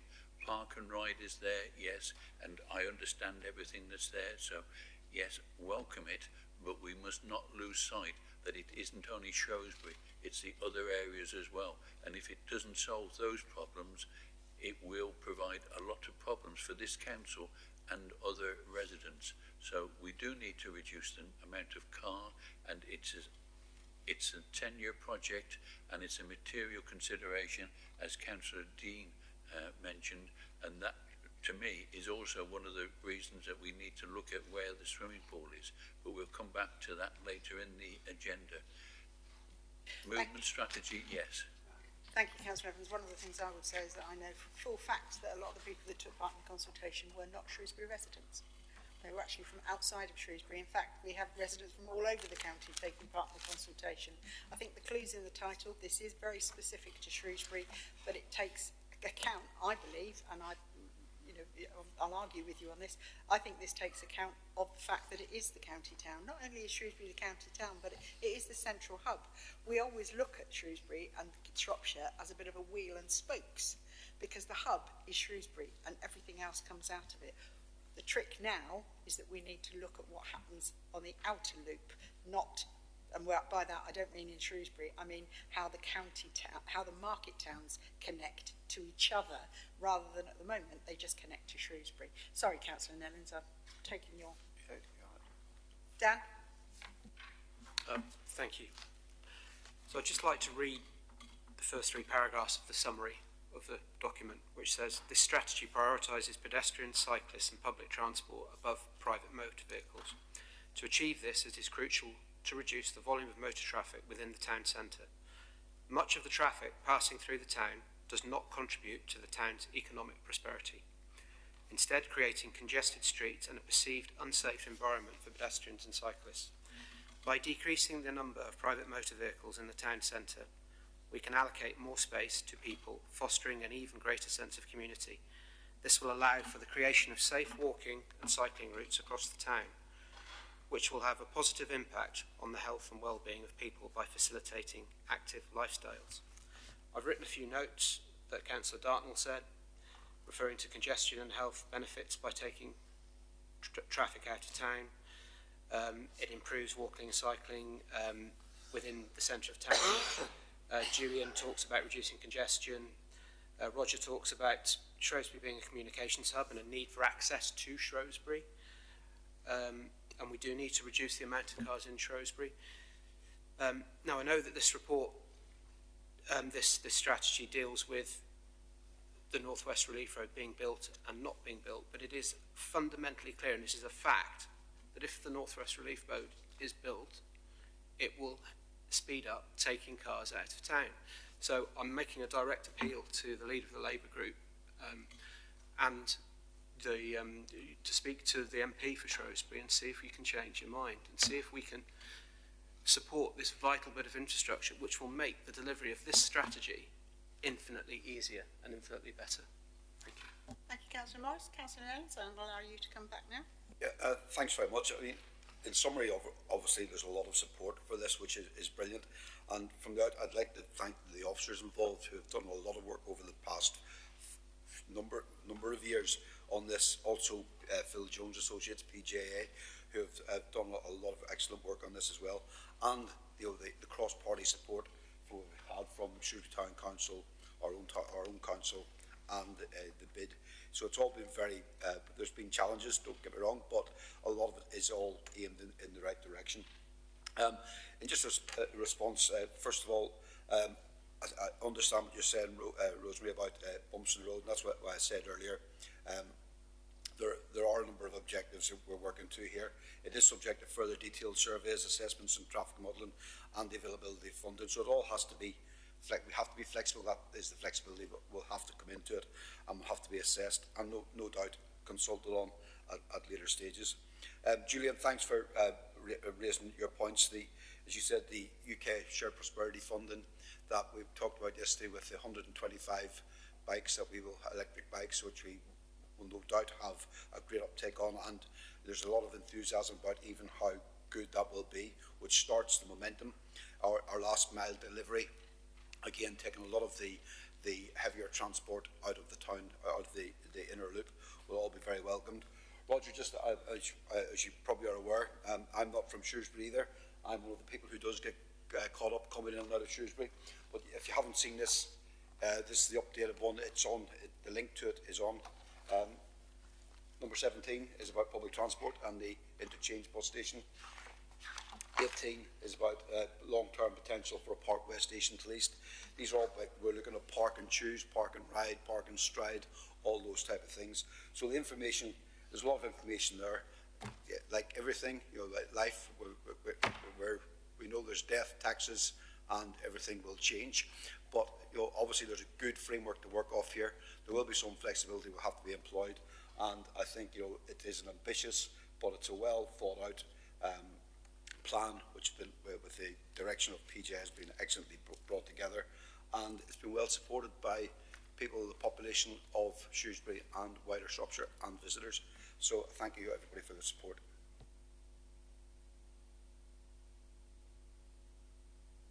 I think this is quite a momentous moment actually, because we can't underestimate how much work has gone into this. So I have a proposer, I've got a seconder. All those in favour? Brilliant, well done. Well done indeed. Right, okay, now I've managed to come off my running order now. Moving on to item number 13, which again is Councillor Carroll, Home Adaptations Policy 2024. Thank you very much, Leader. Councillor Dean Carroll, portfolio holder for housing and assets. It's a requirement, a legal requirement for the local authority to maintain a home adaptations policy that sets the parameters for how we dispense both major adaptations grants and disability facilities grants to, as I said in the earlier report, to enable people to maintain their independence in their own homes for as long as possible, to improve their quality of life and to maintain their independence. This refreshed policy is attached to Appendix 1. Personally, I think the most revealing and interesting parts are actually Appendices 3 and 4, which are attached to the end of Appendix 1, not separately to the report, which outlines the prioritisation and point system that's used to prioritise and schedule which works are done first and which projects have the most benefit to the residents involved. This has been a lot of work once again that's gone in, and once again I'm going to call out Council Officer Tammy Savanovic, who has done a fantastic job in bringing this forward in sync with the independent living and specialist accommodation strategy. This is vitally important that we get this adopted and in place so that there is no interruption in our ability to dispense grants for major adaptations and disability facilities grants to people who are relying on them to be able to remain independent in their own homes. There is only the one recommendation here, 3.1, and that is that recommended the Cabinet is to approve the home adaptations policy as set out in Appendix 1. So I will move that recommendation and invite any questions. Thank you very much, Councillor Carroll. Do I have a seconder for that? Yes. Councillor Motley, thank you very much indeed. Thanks. Roger. Thank you, Chairman. In favour of it, yes. However, I do have reservations because of the continued reference to it about limited resources and the finances of it. I was involved a number of years ago when the council had problems with the delivery of disabled facilities grants, especially. Some members around the table may well remember that. When I can remember when residents wanted a wet room put in because they couldn't use the shower, they couldn't use the bath, and they were sometimes waiting for 2-3 years, which is not legal. And I do hesitate about the priorities, gold, silver band. If somebody can't do something, yes, I understand that, and after 6 months the points will start to total up. But I would hope that assurances can be given that finances will be found wherever possible to do this, because as the portfolio holder says, there is a legal responsibility on the council to do it. And I think if one needs, and I think all councillors will have residents within their divisions where they have needed urgent work being done and it needs to be progressed. So it is important, and whether it's fitting a guardrail or a shower or an extension to the house, if it means that that person can live in that house for longer and better, that's what we should all be doing. Thank you, Chairman. Yeah, absolutely. Councillor Carroll. Couldn't agree with you more, Councillor Evans. What I would say in terms of the finances of it is that, particularly in relation to major adaptations grants, that's funded through central government grant. In the previous financial year, the figure of the England-wide figure for that grant was £675 million, spread between the principal local authorities who have responsibility for that. That is the amount of money that in that financial year, in the last financial year, we have had to actually deliver projects with, hence the importance for prioritising to make sure that people who are in the greatest need and those who have been waiting the longest get the attention in that financial year. I remember very well the times you're talking about, Councillor Evans. I remember 2017-18 we introduced new policies and a new process that turned the Disability Facilities Grant scheme on its head, so that it was no longer delivery driven, but priority and need driven, and that is a process that we remain absolutely committed and wedded to, and will continue to operate whilst accepting within the bounds of the central grant that we receive, that will always cap the number of projects we're able to do in a year. That's why I say that one of the most important parts of this entire report pack are appendices 3 and 4, which set out how that is prioritised. But yes, I entirely agree with you, and when I say it's a legal requirement, it's a legal requirement that we have an up-to-date policy that we can dispense grants according to. And I'm also going to put a plug in for my favourite service, which is the handyman service, which of course, now it is switched on. Anyway, it's the handyman service which actually operates as part of the housing team, which enables some of those very quick fixes to be done almost immediately, which does make a big difference. Did you want? A quick one, Chairman. As a follow-up to that, we do get the grant from central government. Did we spend it all? Did we have to add to it or anything like that? There isn't any information here, and information can be sent around, I think, all members, but it would be good to have some sort of background, how much was spent and things like that. And it's meant constructively to see whether we need to say to government we need more money, whatever, wherever we are, because this is too important to have a political argument about this, and those residents need the help. Absolutely, couldn't agree with you more. As this is the policy that we'll be applying going forward, it isn't a retrospective report back on how the previous iteration of the policy has been implemented, so it doesn't contain that kind of information. I can't give you an answer off the top of my head. I'm looking to James. James doesn't have the figures to hand either, so we will have to get a response circulated. What I would say is that I know that in the past we weren't always, I'm going back a number of years to the point that you were making earlier, pre-2017-18, that was a significant issue for the council. That has been far less of an issue ever since, but we will have to get exact figures for you, and I'll make sure that they're attached to the minutes of this meeting when they're available. Thanks, Councillor Carroll. Okay, I have a proposer and I have a seconder. All those in favour? Thank you very much. I'm just going to pause proceedings for 2 seconds because I know that, Tanya, you have to leave us in a moment for another meeting. But I meant to say this at the beginning of the meeting and I completely forgot. But would you please pass on our thanks to the team for the recent Ofsted report? because we know it's a journey, we know it's not all over by any means, but please pass on our thanks to them because I know how hard they work. Yeah, thank you. Right, so back now onto the agenda. I was going to say I'll take a break at 12:30, but is that only to warm up? Item number 4, but maybe we'll warm up now. Item number 14, Sports Village Transformation, results of public consultation and authority to proceed with the proposal. Councillor Rob Macy. Thank you. Councillor Robert Macy, portfolio holder for Culture and Digital.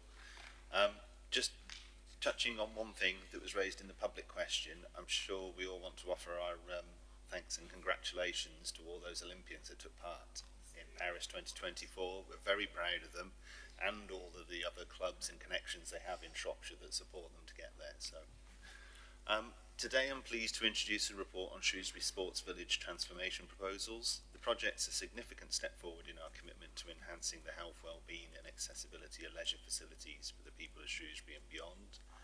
Following a comprehensive public consultation which saw over 1,300 responses, it's clear the community supports our vision to create a state-of-the-art all-electric facility that will not only meet the needs of current users but also attract new demographics. The new sports village will feature a 25-metre competition pool, studio teaching pool, modern fitness facilities, accessible changing areas and much more. This transformation aligns with our commitment to a healthier, more active community and a more sustainable environment, achieving the BREEAM Excellent standard. We heard strong support for new swimming and fitness facilities, as well as concerns about transport access, which will be addressed in the detailed planning stages. The Cabinet has been asked today to approve the recommendations in Section 3 of the report, and this business case be presented to full Council with the initial budget for the design and planning stages, enabling us to move forward with selecting a design and build contractor. We would then return to Cabinet and full Council once we have firm build costs and planning permission. As you'll be aware through the delivery of the Whitchurch Leisure Centre, we have a fantastic team to lead on this, including Peter Gilbertson, the lead officer, and the project is more than just about new facilities. It's about investing in the future of our community, ensuring people have access to high quality, inclusive and sustainable leisure opportunities. Thank you. I'll move the recommendations. Thank you very much. Do I have a seconder for that one? Councillor Carroll. Formally second. Thank you. Councillor Dartner. Yeah, thank you. We recommend the report. We welcome the report. I recommend the report. I'd like to point out a couple of items. First of all, travel.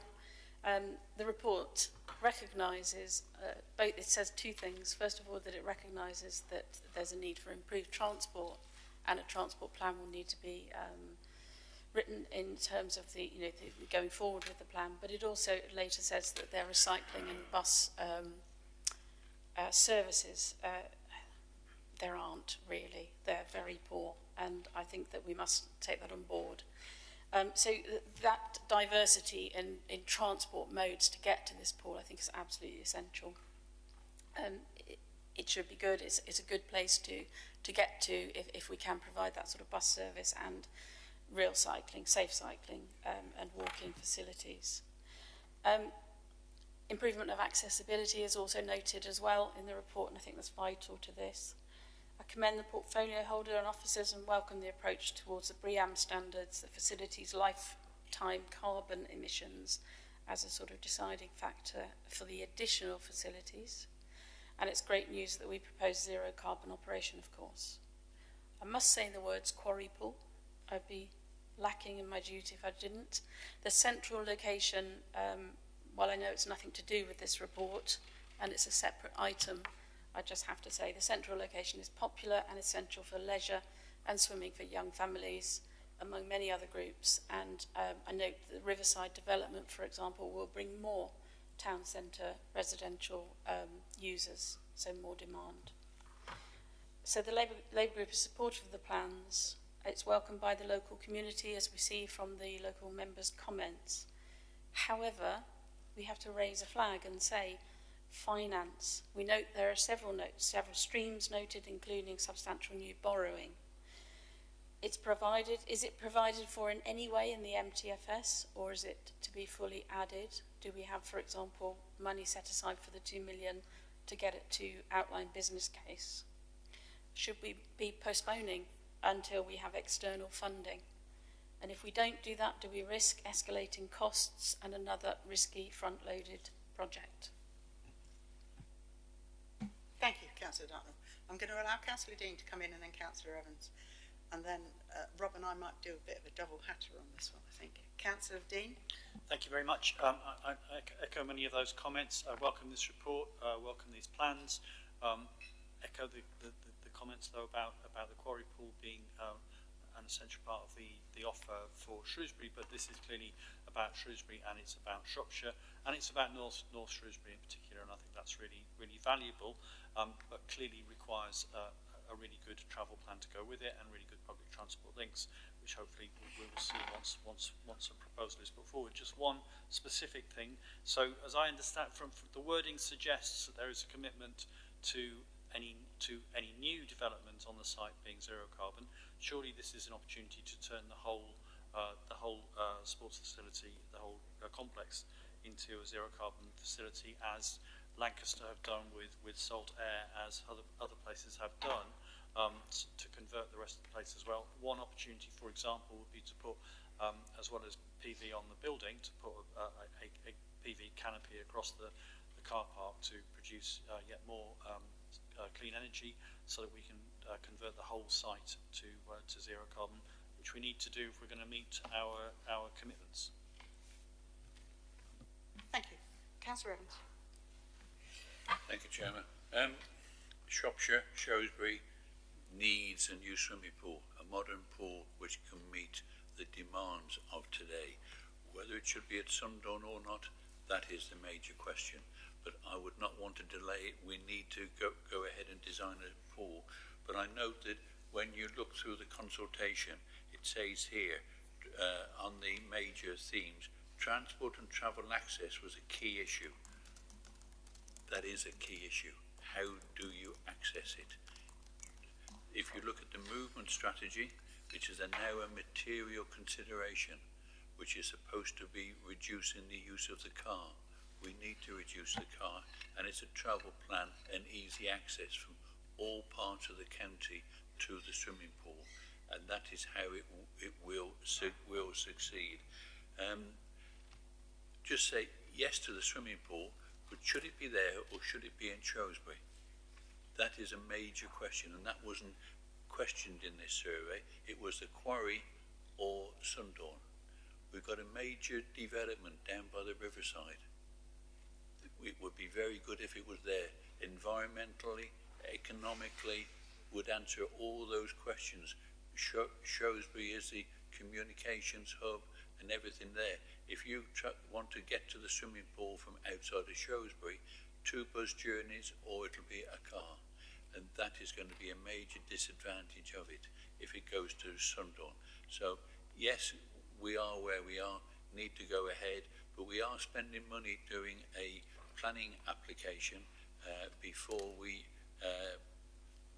money doing a design on it before we even have outline planning application, and it would be good to test where this is in relation to the new material consideration which was adopted by Cabinet earlier on today.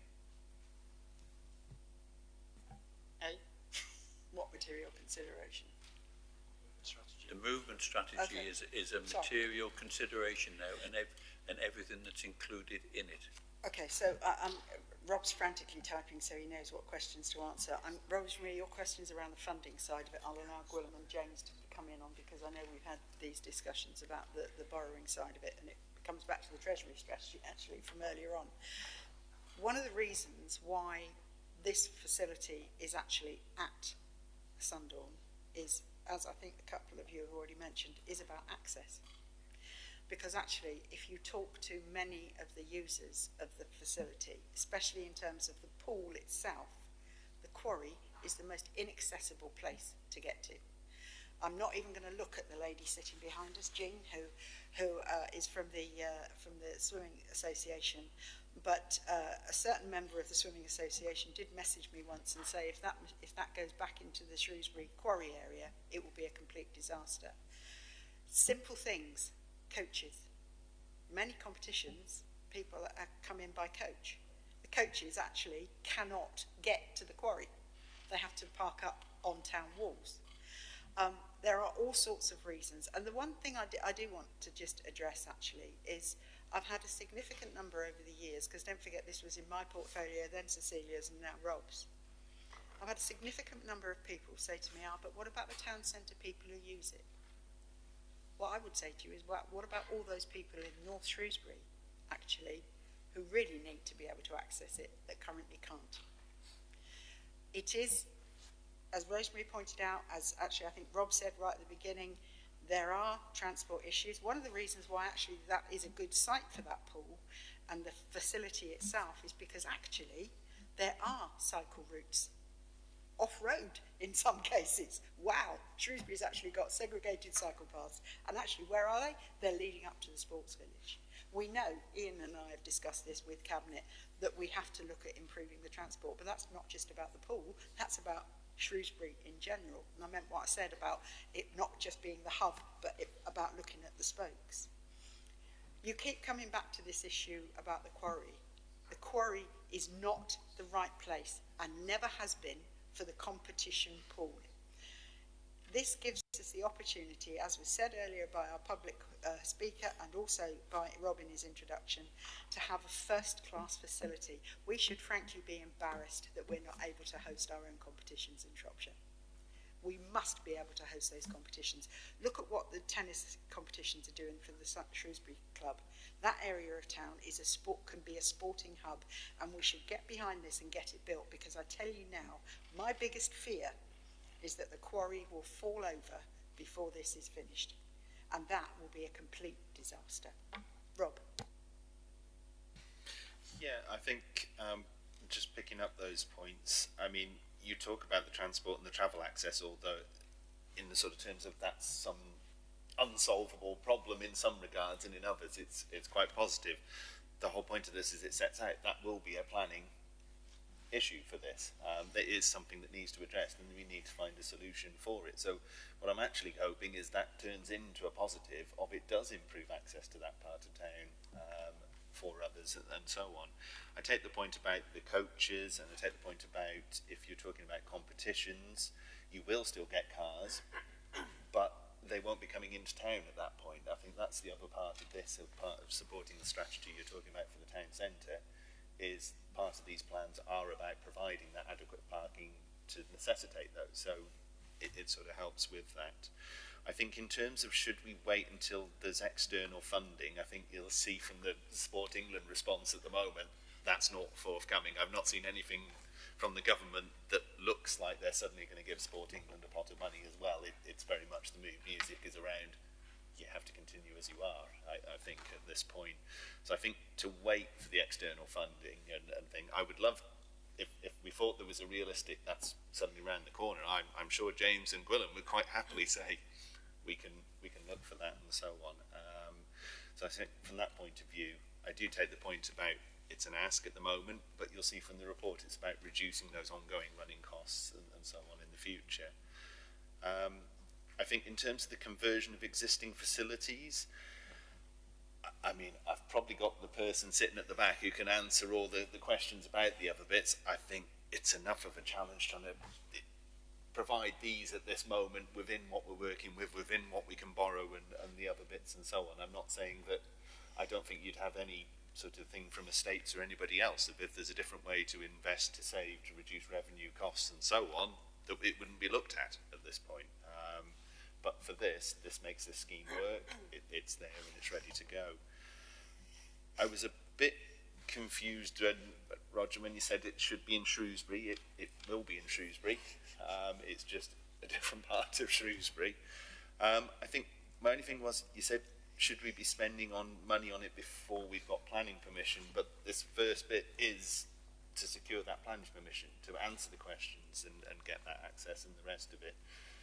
Once you've got that planning permission, that's the point of doing this as a two-stage thing of it can come back to Cabinet and Council and say, we've sorted that, we've got the permission, you can now with confidence invest the rest of the funds into what we're looking to take the project forward.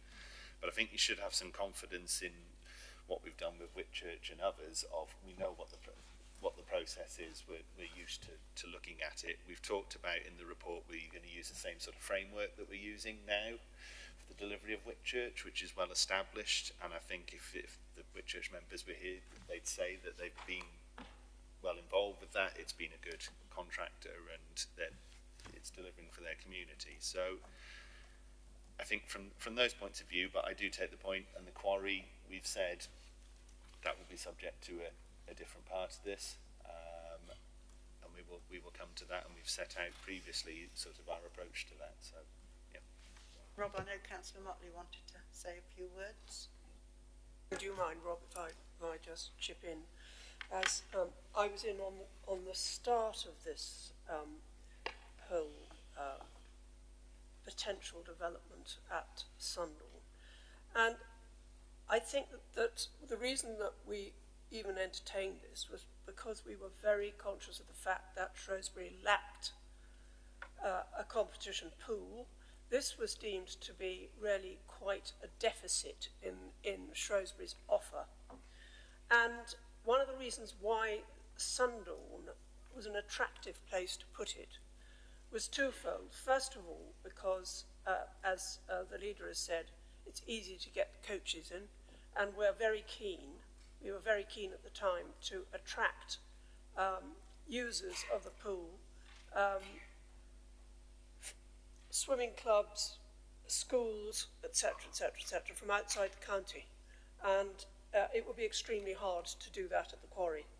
The other reason is that we've got to face the fact that Shrewsbury has an awful lot that is of a new development and ideas that are going into the centre. We really have got to look after the outskirts as well.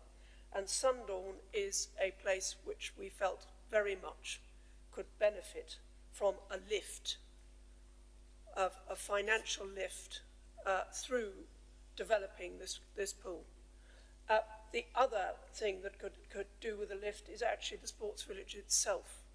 And the sports village now is a slightly strange entity. I think anybody would agree, basically because it doesn't have a pool. There isn't a pool there, so you say, well, that's all very well. Okay, you can do all these other things. But without a pool, this is not complete.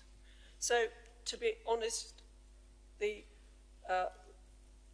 reasoning behind choosing Sundall was absolutely compelling, and I think it still is. Thank you. You've just taken me back, I'll bring in Gwilym, you've taken me back to a conversation that I had with the previous leader of this council in about 2006, where we said, if you don't put a pool with the sports village, it will never be a complete leisure facility. But hey-ho, I've got there. It's just slightly later than I expected. Councillor Butler. Thank you. In respect of the questions regarding the finance, it is in the capital strategy. It is based on a 20% coming from SIL or other direct funding, as in some ways a deposit, and then 80% PWLB over 35 years at current rates of 3.5%. Because of the improvements to the overall village, we believe at the moment it will, once built, maintain a small surplus, better than what it does now. So hopefully it's one of those, if we can get the 20% in from the SIL or somewhere else, the borrowing will be paid for itself and we should be in a positive situation, so it's a win-win. Thank you. I've just asked a question. I'll come back to you, Julian, because I know you haven't had your question, well, you sort of had your question answered by Rob, but there is going to be renovation of the rest of the facilities. So what I'll look at the offices and I'll say, when you're looking at those renovations and changes, and with Rob as well, is to actually look at whether we can incorporate, if they aren't already, Peter and Jane sitting at the back, if they aren't already looking at actually the carbon aspect of it, perhaps we could do so, because I don't disagree with you, Julian. It would be great if we could get the whole facility slightly lower in its carbon. Yes? I've just actually said to my senior officer here, if we have to borrow a little bit more money to put solar panels on the car park, but they pay for themselves, why wouldn't we? Okay, well, there's your answer. Councillor Dean. Just to point out, the other facility is Salix funding. I don't know what state it's in at the moment, but that's how Lancaster converted their centre. So maybe external funding to do the rest of the building. Yeah, and I think we should look at that. So I'm getting nods from the back, so you're okay. Okay. Oh, it's a big day, this, isn't it? It's a big day. We have a proposer, we have a seconder. All those in favour? Absolutely brilliant. Thank you very much indeed. Moving on to item number 15. For those of you who are freezing, we've only got a couple of items to go. Item number 15, future options for Shropshire Schools Library Service. Councillor Kirsty Hurst-Knight. Thank you, Chair. In Shropshire, the school library service operates as a traded service which schools can buy into. At the point of re-looking at this, previous to the consultation, the petition coming to council, we started a school survey and a public consultation. 65% of our schools in Shropshire chose to buy into this traded service. Schools subscribe to the service can borrow books and artefacts relating to school topics and receive training for staff and pupil librarians. Schools can use the service to supplement their own stocks of books and resources. To be clear, schools receive funding provided directly through central government grants to ensure children and young people have access to books and other suitable education materials. 35% of Shropshire schools chose not to use this service and are already using alternatives. As it was talked about it for council, the service has been operating at a loss for the last 2 financial years and the council cannot continue to fund any deficits. Any future service, if retained, would require more schools to subscribe to the service and pay more. And to be clear, they do know that this paper is coming to Cabinet today and we are in constant contact with the schools, so they're aware of where we're at with the school library service. Like many other councils, we face a very challenging financial position that's been discussed today in detail and scrutiny.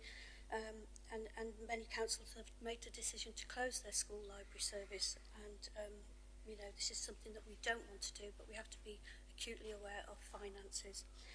So in brief, paper outlines several options. Four options that we closely looked at, which is option 1 was to close the service. 2, I'm calling the 3 R's: reset, relaunch, relocate. The third option was to resize and reduce the service. What would that look like? And the fourth was an option of outsourcing.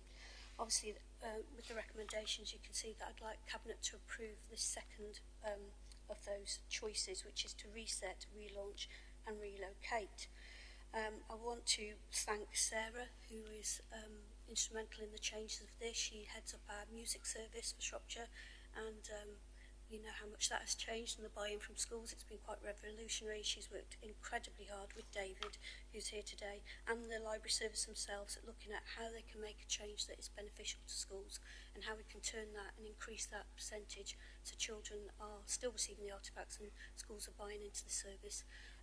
So it's really important to lay thanks to them, because it's in a very short space of time there is an option to keep the service. And so I've put forward the 3 recommendations that are quite simple: that we approve the implementation of option 2, we'll delegate the powers to continue with this through the Assistant Director David, who's here today, and in consultation with myself.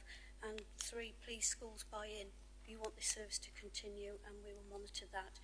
And again, with the outcome of that, we'll look at what comes back to Cabinet or not, according to how we go over the next couple of academic school terms. So again, thank you to everybody that's involved in looking at these options, but I think if we go for option 2 and reset, relaunch and relocate. Thank you. Thank you, Councillor Hurst-Knight. I'm happy to second that and reserve my right. Roger? Thank you, Chairman. Welcome this proposal. It is good news. As a school governor, but also as a local member who knows how important reading and choice is, especially for primary school children. I welcome it, and I also note that if option 1 is to be considered, it will be coming back to the Cabinet for a decision as well. But hopefully we can succeed, and I think everybody together needs to try and ensure that this service does continue and doesn't become, it doesn't cease, because we do not want that. Thank you, Chairman. Yeah, and picking up on that point, Councillor Evans, I mean, I think Councillor Hurst-Knight, if when the relaunch is ready, that it can be put out to all members, because many of our members are school governors, and that a lot of us who aren't school governors have got schools in our area. So I'm happy to... Sorry, Rosemary, go on. Yeah, just to say, I mean, really to add to what Roger's saying, welcome the report, and I'd like to thank the portfolio holder and all officers for the efforts to respond in a nuanced way to the public concern and the concerns of parents, children, educational professionals in Shropshire. The service is very valued by our young children and by schools, including the school that I'm a governor of. I've just got one question. Do we think there's a realistic opportunity or possibility of bringing some of those 35% into the service that are currently using others? Yeah, absolutely. And, you know, I think the individual conversations I've had with heads and David and Sarah, you know, really frank conversations. What do they need? What do they want? What was beneficial? One small change has been the size of artefacts in the packages. So Barrow School, for instance, may not be the same as a large school in Shrewsbury. What do they need? And Sarah has done an incredible amount of work talking to heads and having that frank conversation. This isn't working. You want it to carry on. What do you need? So I'm optimistic, shall we say, and we'll keep a close eye. But, you know, an incredible... I can't tell Cabinet enough the amount of work that's gone into this and talking to schools. And thank you to everybody that's been involved, because through these frank conversations, you know, you find out what schools need. And we like to be a Cabinet that listens to schools and do with the schools. So, yeah, I'm hopeful. Thank you. Thank you. Okay. I have a proposer. I have a seconder for option 2. All of those in favour? Thank you very much indeed. Moving on finally to item number 16. If it's all right with you, we'll carry on. I won't take a break unless anybody's desperate for one. Thank you, Tanya. Item number 16 is the government consultation on national... I'll start that again. The government consultation on the draft National Planning Policy Framework Shropshire Council. Now, interestingly, Councillor Chris Schofield is not here today, and Councillor Rob Macy... Yes, please. I think he's talking to the press, but if you could drag him back in, please, that would be very helpful. I might be taking a break after all, if only to warm up my feet.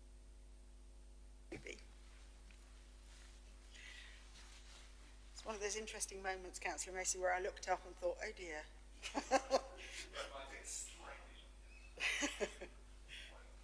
Are you okay to go?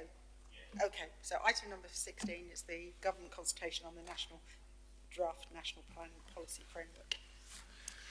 Okay, Councillor Robert Macy, portfolio holder for Culture and Digital, and stepping in for Chris Schofield today on introducing this report. I'm pleased to introduce the report regarding the government's consultation on proposed reforms to the National Planning Policy Framework, or the NPPF, and associated changes to the planning system. The report sets out Shropshire Council's proposed response, which we're seeking your approval to submit. The proposed reforms to the NPPF touch on a range of critical issues for our communities in Shropshire, including housing needs, economic growth, and environmental sustainability. Notably, these reforms propose a new standard methodology for calculating housing needs that would significantly increase Shropshire's housing requirement from just over 1,000 to over 2,000 dwellings per year. While we're committed to meeting local housing needs, this increase raises substantial concerns about our capacity to deliver in a sustainable manner without undue pressure on our infrastructure and environment. Our response emphasises the importance of aligning these national reforms with Shropshire's local context and priorities. We advocate for a realistic approach to housing targets, appropriate transitional arrangements, and a planning system that supports sustainable growth while safeguarding our unique natural and built environment. Additionally, we highlight concerns about the proposed new grey belt designation within greenbelt areas and the potential impact on planning services, including increased speculative applications and appeals, which would stretch our resources. I'd like to stress that this response represents a significant opportunity for us to influence national policy in a way that best serves our local communities. By submitting the response, we aim to ensure that Shropshire's voice is heard loud and clear in shaping a planning system that supports healthy people, healthy economy and a healthy environment. And I'd ask you to support the recommendations to submit this response to the Ministry of Housing, Communities and Local Government before their deadline. Thank you very much, Councillor Macy. Do I have a seconder for that? Councillor Cecilia Motley. One thing I would just like to say is that this has also been discussed, if I'm right, with the local plan policy group because this came out quite late in the day, and unfortunately the consultation has been mainly over August, so we do have to get this in as soon as possible. I think there's no doubt in my mind that this has caused widespread angst across many of our parish and town councils and communities. But, you know, hopefully this response will be listened to by government. Councillor Dean. Thank you. Although I am a member of that policy working group, I wasn't able to join that meeting, unfortunately. I would actually like to see a slightly more robust response, and I think we have to look at I think it's worth just spending a moment thinking about the context of this. We're facing a situation where the new government is saying it wants to build 1.5 million houses. There has never been a period of house building at that rate, other than during the times when we have built significant numbers of council homes. So the only way there's going to be a delivery of this, because developers are not interested in speed, they're interested in profit margins, and so they will continue to drip feed whatever changes are made to the planning regulations. So the only way we will get the delivery is with real council house building programme, which requires funding, and we haven't heard anything about that. So the huge risk is that we see a trashing of our planning rules, and we don't see the delivery of affordable homes that are needed to communities, but we do see enormous amounts of damage to environments, left, right and centre. And the other, just the final political point is that it's not surprising we're in this mess, because the new government has two somewhat contradictory purposes in mind. On the one hand, they claim to be trying to solve a housing crisis, but on the other hand, this is the only trick in the book they've got to resolve the entire financial crisis of the government, because they refuse to change the Tories' fiscal rules, and so growth and housing building seems to be the only trick in the book, is the only method by which they seem to be able to think about raising finance for our services. Okay, so that's the big politics of this, which makes the thing a disaster. But there are some specifics I think we should perhaps push more on, and I'll just mention a couple of them. One is, I think it would be worth us revisiting the response which has been developed by the community land trusts, because community land trusts are one of the ways which we can deliver real social housing, which is not vulnerable to right to buy. And Shropshire has only 2 community land trusts in operation, both in the south of the county, and I think there's a real opportunity for us, both internally but also in terms of how we respond to government, to make clear that we support community land trusts as social housing providers, because they're not registered providers, but there are ways of making them included in that, for example. The second is, we still have this crazy situation with viability, whereby, reverse communism, whereby developers are guaranteed a 20% profit. There's no other part of the economy I know where people get a guaranteed profit margin. It's ludicrous. Personally, I think we should be calling for the abolition of that. But possibly more realistic is to be a bit more detailed about what we're saying about affordable housing. This crazy situation where affordability is an estimate, is based on 80% of the market value, rather than what is actually affordable, which isn't 80%. For most people, that is not affordable. So if I get it right, the Butler or somebody's review on affordable housing, which has recommended, and lots of people are recommending, that affordable housing should be based on incomes, not on existing housing prices. And I think it would be really useful for us to say that. And the final thing is just to say that in terms of the numbers, again, crazy situation where the increase in numbers that we're being asked to deliver is not based actually on housing need, on any sort of local assessment of the sorts of houses we need for the sorts of people who are struggling. It's simply based on a percentage increase of what we already have. That's not a way to determine the amount of homes that need to be developed. There's tons more I could say, but I'll leave it there. Thank you. Yeah, Councillor Motley. Thank you. I actually was at the local plan group which discussed this. I have to say that the first sentiment that was expressed was alarm, frankly, because this sounded completely unrealistic. These plans are extremely enthusiastic, but the deliverability is really in question, I think. It's going to be extremely difficult.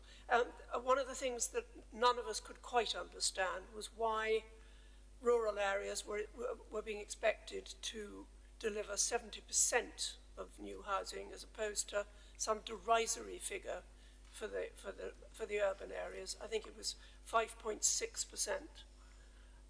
That didn't seem to make any sense at all.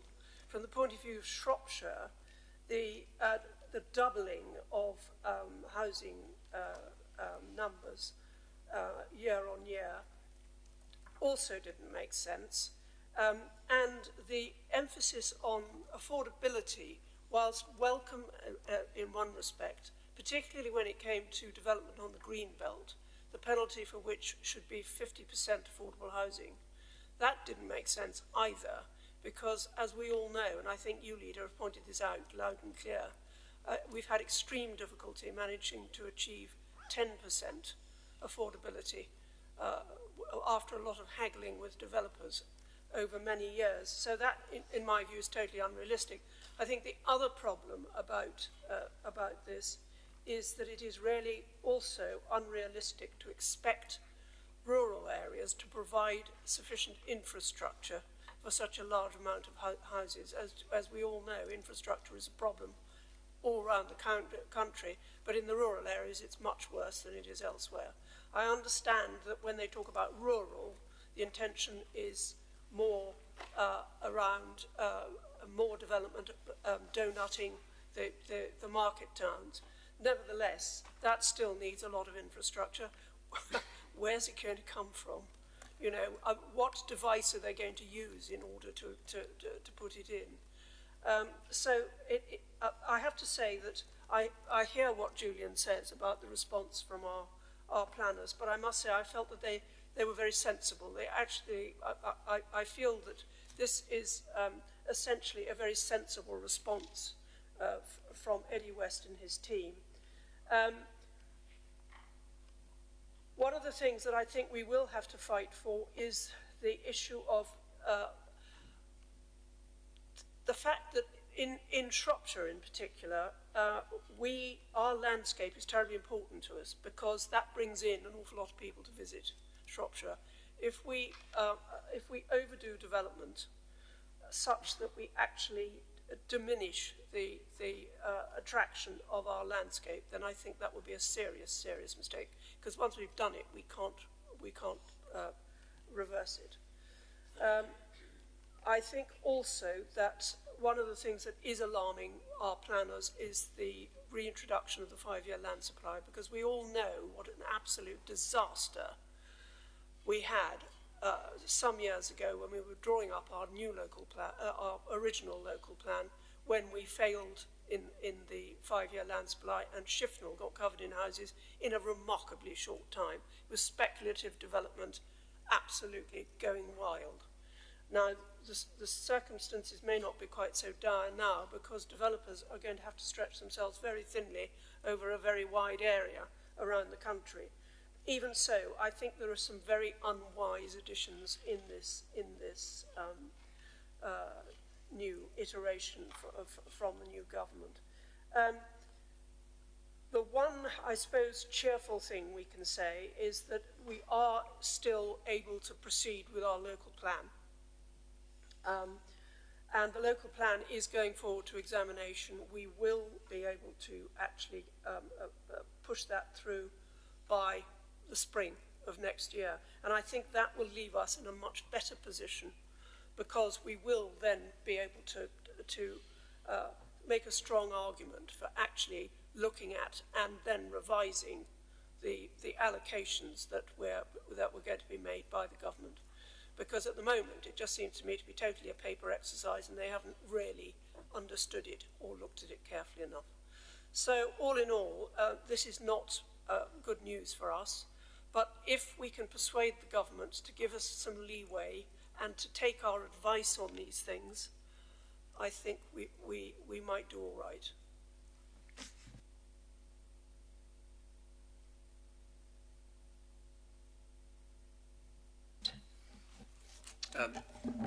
Thank you. I'll just give an example of the parish of Condover that's just doing its neighbourhood plan at the moment. 79 houses to be built, and all of a sudden all of that work and all of that local-led work, you know, is now up in arms. You know, what do they do? Is the plan relevant anymore?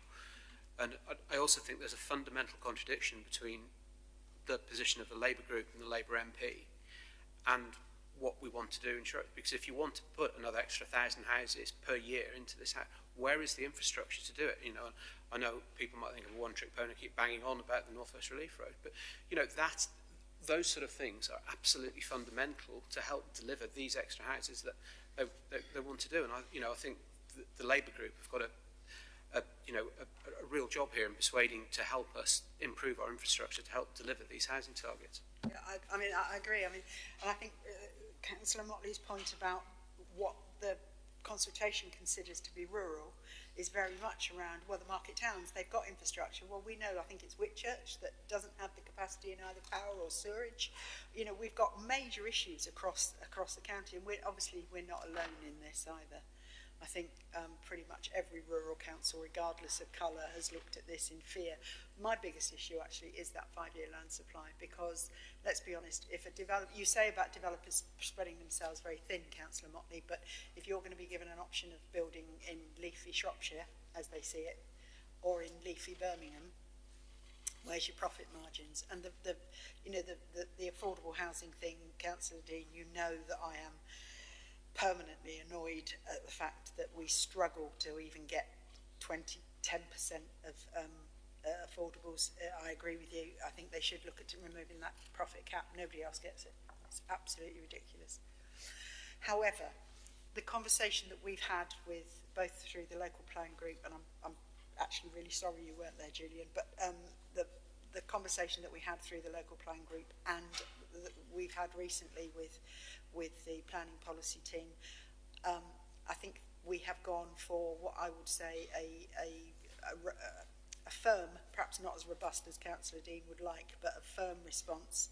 But also there are parts of it that actually we welcome, and we have said that in this report. So I think I do hope that the government will listen to myself and the cabinet and all the other council leaders and cabinets across the country, and not drive these changes through as I fear they might. Councillor Macy, did you want to just sum up? Yeah, I just wanted to say that given the contributions from Councillor Dean and Councillor Motley and so on, I think it probably best surmised that the paper tends to be more idealistic rather than realistic in terms of what they're talking about and what support they're talking about. And I think the response here is trying to just introduce those little elements of, in Shropshire, this is what that would mean, and actually this is the bits we need. I think, as you say, in terms of the market delivering this, and the point the leaders made, there is no incentive for them to deliver this. I mean, as a council, we're blessed with the fact of we've got Star and we've got Cornovy as well, which again, if they were releasing funding and allowing sort of authorities to use those sort of vehicles, again, that potentially unlocks some things. But there's nothing that I've seen in there or their music about finances and the economy that shows that they can put that into there. And I think just taking the local plan, there is that comfort of we can continue taking the local plan through. I mean, what I personally would have loved to see in here is the local plans have 5-year reviews, but the 5-year reviews take potentially longer than 5 years to complete. So it becomes sort of it's that issue, isn't it? So I think, but you mentioned the community land trusts and the other bits and so on. I don't think we need to see this as this is our only submission and then we should switch off lobbying government about things. I think if the local member group and others can come up with proposals for cabinet where there's agreement on things like that, I don't foresee that we should necessarily just stop where we are. We can continue to make those. So, yeah. And I should probably add that whilst it doesn't impact on our current local plan in a sense, it does mean that we will be starting the new iteration of the local plan probably before the current one is adopted, even though we've still got to go through and adopt the current draft plan. I mean, it's just beggars belief. Anyway. So I'm content to take this report through. I've put this through to government as is, but I take Councillor Mason's point that doesn't stop us lobbying for other things. I have a proposer, I have a seconder. All those in favour? Thank you very much. Thank you, Cabinet. That brings us to the end of today's meeting, and I'm sorry for all those of you who've got freezing cold feet. Have a good afternoon.